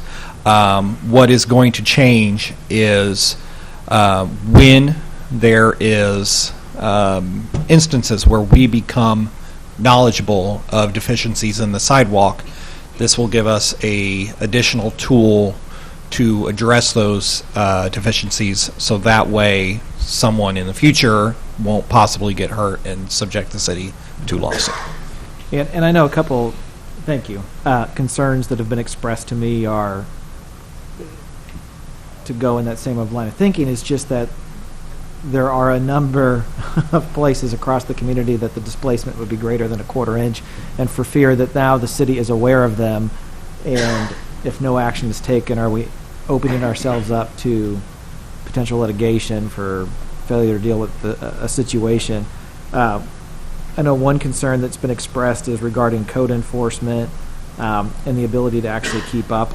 I think as a previous Mr. Swartz presented, that 1/4 inch displacement you can find all over the community, and does this create a situation where we are flooded with complaints or folks that are dissatisfied, and do we even have the ability, if property owners do not rectify the situation, to even take care of it and then abate the property? I guess from my seat, it seems like that a 1/4 inch feels pretty small, like the width of a pencil, and it's opened up a larger conversation about sidewalks in the community, the state of conditions and repairs, who has them, who doesn't, how does the city go about constructing them. I think that the media attention received or given to this bill has opened some eyes for folks that actually did not realize they had some responsibility for the sidewalk in front of their property. And I know that's been of concern, and I think clarified tonight that responsibility already exists, that the bill as written doesn't actually add to it, that they already have a responsibility to maintain that sidewalk and improvement if required. I think of the bill in 3 parts, right? It's the 1/4 inch. I know that we talked about the panel replacement, the aesthetic piece of it. And I think at Public Works you provided an example of an instance where there was a half panel or a portion mat that was replaced that did not really match the nature of the sidewalk, and so therefore you kind of had an aesthetic issue in a sidewalk that was nicely done. And then I think that the utility ADA piece here, that we already deal with right-of-way permits and we're just trying to codify. The aesthetic piece, I think, makes a lot of sense. I guess I'm kind of hung up on the 1/4 inch as being really a threshold, a standard to go to, from where I sit. And so if I'm clear, the bill as presented does not alter really in any way our process on enforcing these, that it's complaint driven, that right now if somebody goes out and that sidewalk is greater than 1.5 inch displaced, we would issue a letter to the property owner, seek remedy, and if none is given, we'd work through that and potentially maybe have to pursue the city doing it itself and abating the property. So this bill wouldn't change that process, correct? Correct. Really, it's just the shift to the 1/4 inch. So I'm interested in conversation. If people want to dialogue tonight, I get the sense from my conversations with my colleagues that maybe the 1/4 inch is a bit too far, and that maybe it makes sense to look to modify some language in the bill to keep in place the aesthetic piece. That I just say aesthetic piece. I know it's defined a little differently. To look at the ADA language just to make sure that's how we'd like it to be, and potentially take out that shift of the displacement from 1.5 to a 1/4 inch.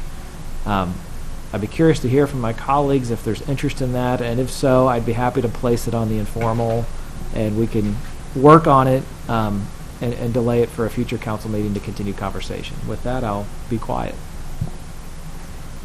Councilman Fitzwater?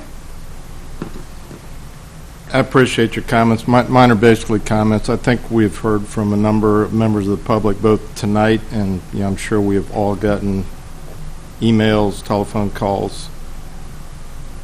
I mean, I think it's our responsibility to do what's right for the city, and I appreciate the staff bringing these things to our attention because there are things that we need to address.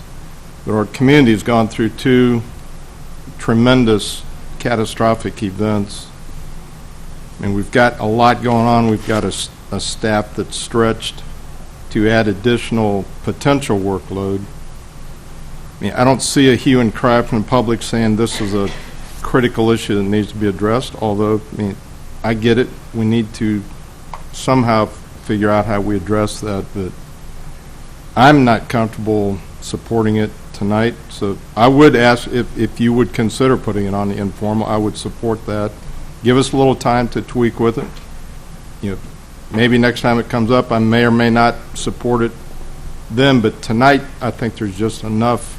And I just don't think the optics of it are right for our community right now. We've got time to work on it, and I think, you know, if you're comfortable with doing that, then maybe we do send it back, and you bring back something that we can all live with. But, I mean, there's 9 other council members that can weigh in on it, but that's where I sit on it. Councilman Schreiber?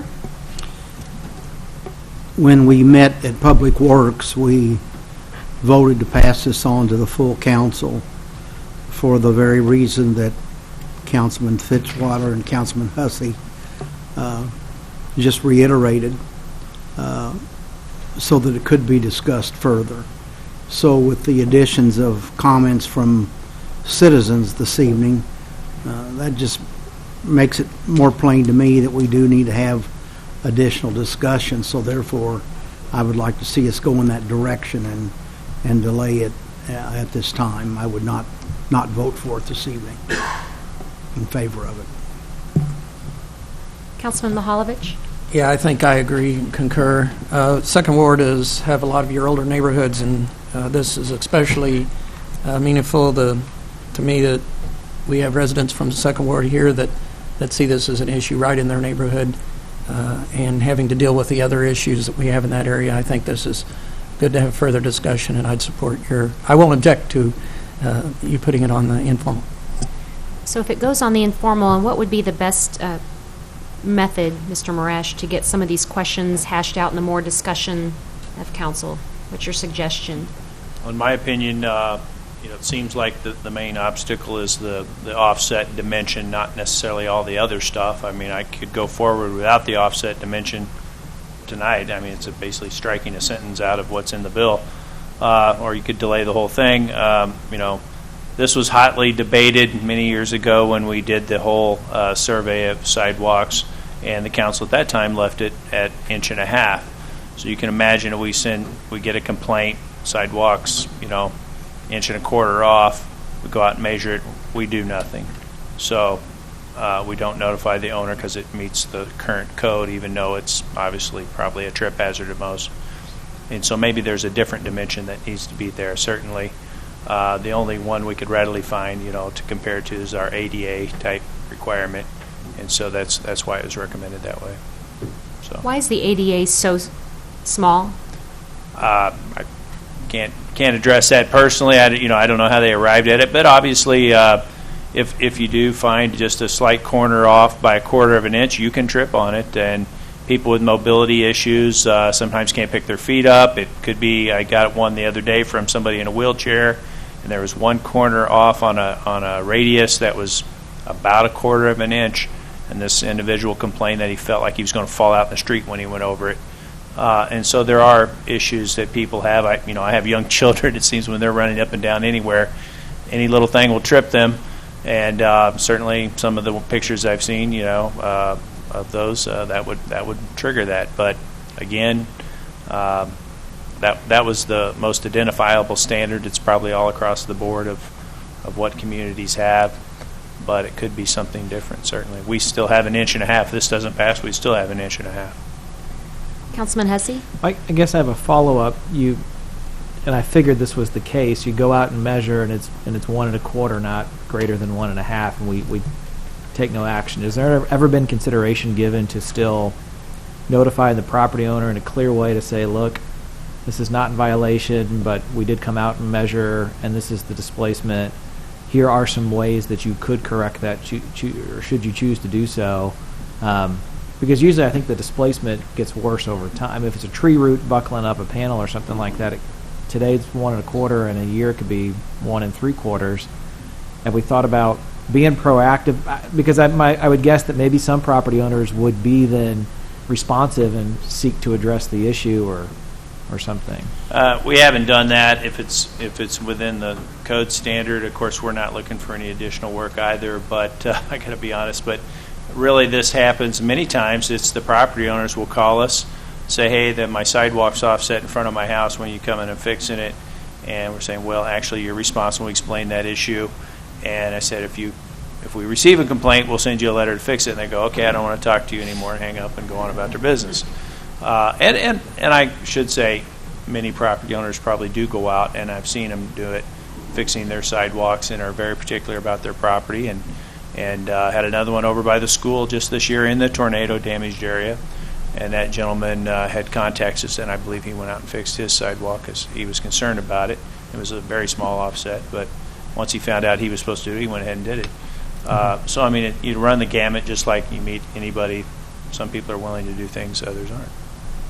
Well, as a property owner that replaced my own 4 years ago, I can speak that it's not cheap.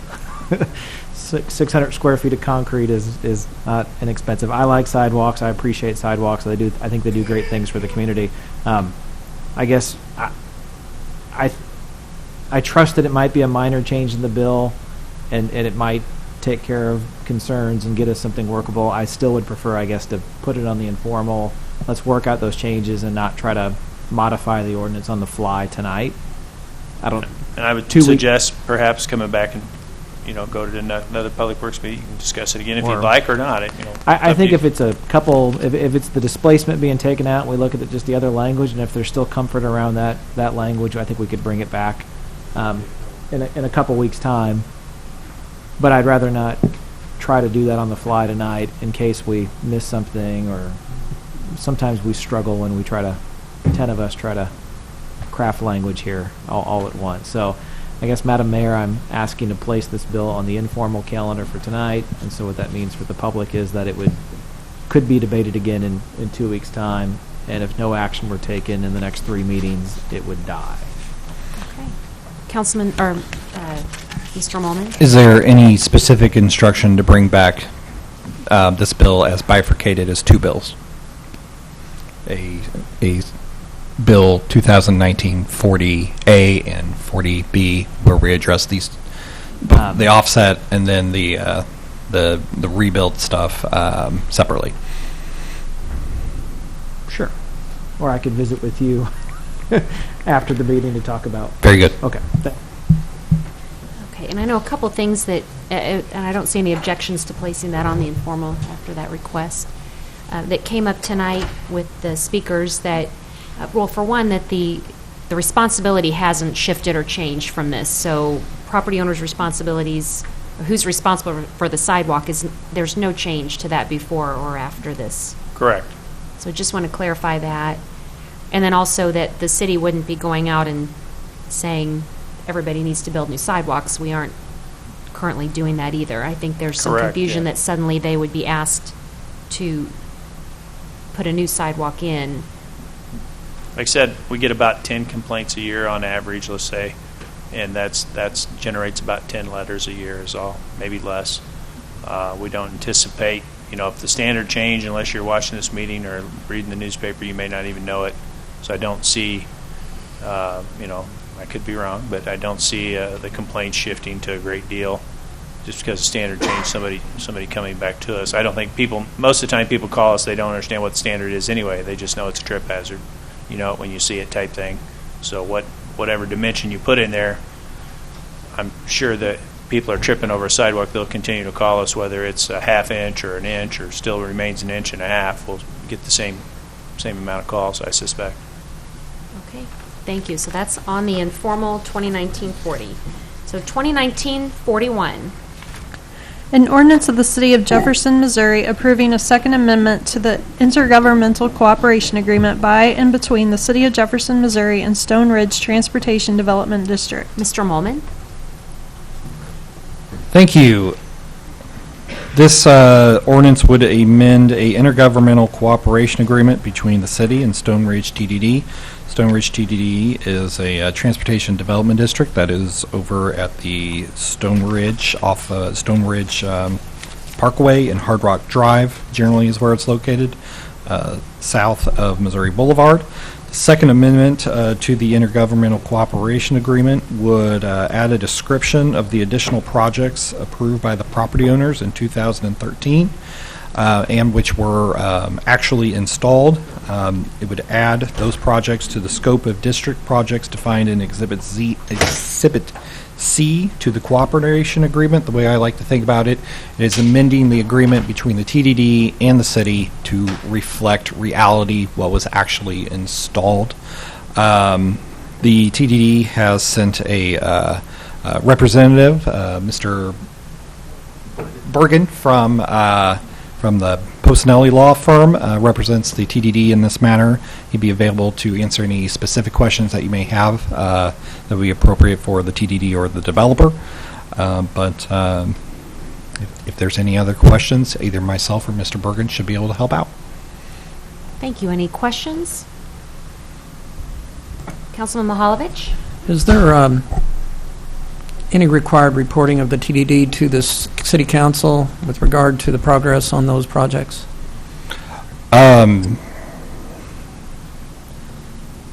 That is a great question. I would have to look into whether or not there is anything in the TDD Act that is required. There's certain annual reporting to the state auditor that TDDs are required to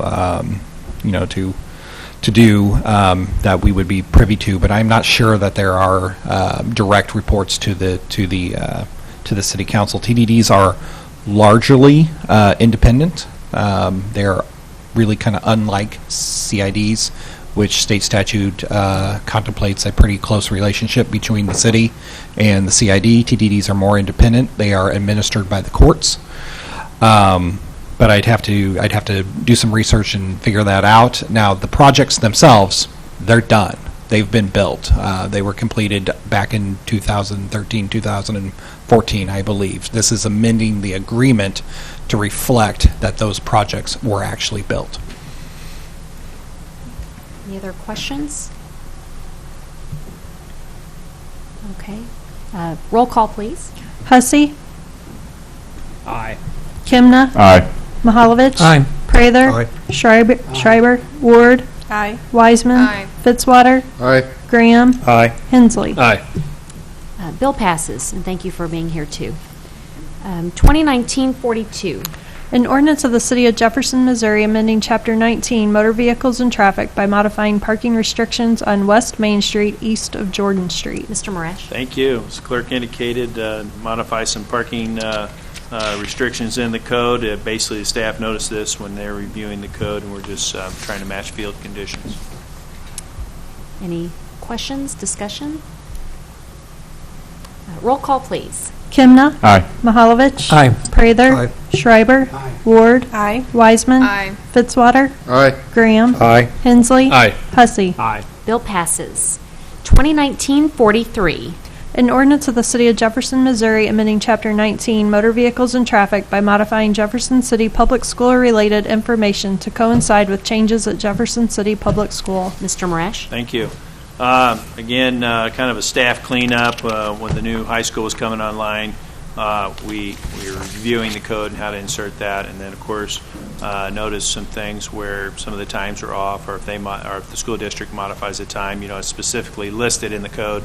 So we're trying to make that more generic to reference when the school hours are actually in session, and they can modify at their will, and we won't have to go back and modify our code in the future is the hope to keep up.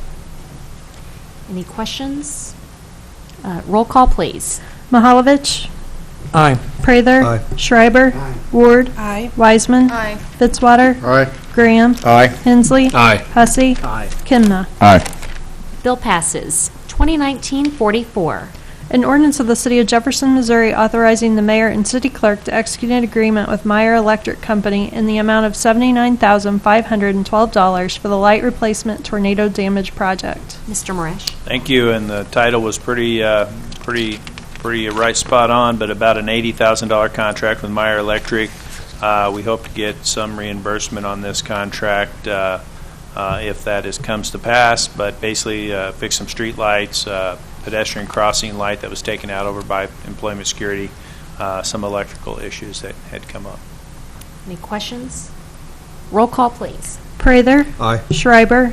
Ward. Wiseman. Fitzwater. Aye. Graham. Aye. Hensley. Aye. Hussey. Aye. Kimna. Mahalovich. Aye. Bill passes. Nothing on the informal. Item 15, resolutions, RS 2019-7. A resolution authorizing the City of Jefferson to apply for the buses and bus facilities section 5339 grant. Mr. Moresh. Thank you. There's a list of projects that we talked with our Public Works and Planning Committee about, I guess last week or the week prior, whenever the last meeting was. Anyway, there's some funds that is available to the city, administered by MoDOT for bus facilities, and just to give you an idea, we've listed them out. Work on our bus wash facility. 2019-8. A resolution authorizing United Healthcare and Sun Life Assurance Company to provide group health insurance. Ms. Miller. Thank you, Madam Mayor. Each year, with the assistance of Wall Street Insurance, staff reviews our group health insurance plan options. The recommendation from Wall Street Insurance is to renew our current self-insured plan with United Healthcare and Sun Life Assurance Company. The health insurance plan includes 3 options for employees to choose between with varying premiums and cost-share benefits. The only benefit change will be an IRS-required increase to the deductible on the HSA plan from $2,700 to $2,800 for individuals and $5,400 to $5,600 for families. No other deductibles, co-pays, or cost shares will change. The wellness incentive will remain the same. The renewal with Sun Life will increase by 36% with an increase on the per-person retention from $100,000 to $125,000. This results in an increased annual cost of approximately $253,000. United Healthcare is lowering their administrative charge, which will result in a savings of approximately $20,700. Funding in the mayor's approved FY20 budget includes an increase of 1.9%. If this is passed, the premiums, including the employees' portion, will increase by 1.9%. There is currently approximately $800,000 in the self-insurance fund, the purpose of which is to stabilize premiums from year to year. This fund may be needed to pay claims depending upon the actual claims cost in FY20 in 2020. I'd be happy to answer any questions you may have. Thank you. Any questions? Is there a motion to approve? So moved. Second. Any further discussion? Roll call, please. Ward. Aye. Wiseman. Aye. Fitzwater. Aye. Graham. Aye. Hensley. Aye. Hussey. Aye. Kimna. Mahalovich. Aye. Prather. Aye. Schreiber. Resolution passes. 2019-9. A resolution authorizing the mayor and city clerk to execute developer performance agreements relating to redevelopment proposals for the Missouri State Penitentiary redevelopment area. Mr. Molman. Thank you. This resolution is part of the master developer process for selection of a master developer for the MSP, Missouri State Penitentiary redevelopment area. The Missouri State Penitentiary Community Partners, also known as the MSPCP, has made a recommendation that the City Council execute these developer performance agreements with 4 development teams. Those development teams, the first one is Americo Life, Burns & McDonnell, and Kit Bond Strategy. The second one is calling themselves Jefferson City Vision Partners, made of the firms of Obascron Huarte Lane S.A., Development Strategies, Killian Construction Company, CFS Engineers, FS Architecture, H Design Group, and Hoher Schaut. The third group is Chesterfield Hotels, Arcturus, Peckham Architecture, and Central Missouri Professional Services. The last group is F&F Development, LLC. This group, or this resolution, provides for the approval of a developer performance agreement, which in itself provides that in exchange for a $10,000 stipend to each of these groups, a candidate developer will submit a detailed redevelopment proposal for the MSP redevelopment area that addresses each of the items set forth in the agreement. The agreement has a series of items that, in order for a redevelopment proposal to be deemed to be responsive to the request for development proposals, each one of those has to be addressed. Highlights of the developer performance agreement, the items that we are asking the developers to address includes whether or not the proposal includes a convention conference center and meets certain space thresholds which were recommended by the MSPCP. It asks them to identify their plans for integrating the gas chamber into the development and provide a description of any challenges for such integration. It asks them to identify whether or not their plan calls for reuse or demolition of the building known as the old shoe factory. And it asks the developers to state their interest and ability to take on additional project areas which are adjacent to the MSP redevelopment area if the state were ever to open such areas for redevelopment. The agreement does provide that the city is committing to keep proposals confidential until final selection consistent with the Sunshine Law, but also provides that developers may be requested to make a public presentation prior to final selection. I will also address a substitute that I believe was distributed last week on Friday. And if anyone does not have, I see that it was distributed last week through the online system but did not make it into your iPad packet. So if anyone needs a copy, I have them here. The substitute does two things. It amends the developer performance agreement in the first way in paragraph 1. It changes the due date for redevelopment proposals from November 1st, 2019 to December 1st, 2019. This was changed in talking with the city's Special Economic Redevelopment Council and also with the State of Missouri Office of Administration. Particularly, Special Economic Development Council thought that the November 1st date may be cutting it too close to get the type of detail presentations and redevelopment proposals that we would like to see for the MSP group. So we thought adding the extra month would give them extra time to make sure that there's no reason for them to be rushed and that they are providing to the city a quality redevelopment proposal that we can evaluate fully and thoroughly. The second change included in the proposed substitute is to Section 2, sub C.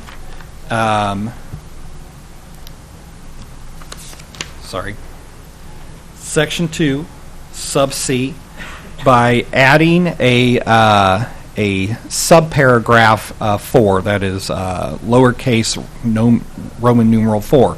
And it adds a provision asking redevelopment teams to provide details regarding hotel facilities to be attached or associated with the conference/convention facilities, including proposed room totals, amenities, and features. So this adds additional details in when developers respond on whether or not they are including a provision for a conference/convention center, that if they are doing so, that they also provide details on proposed hotel amenities to go along with that. So these two changes are contained in the substitute, and I'd be happy to address anything in the agreement itself or in the substitute. Thank you, Mr. Molman.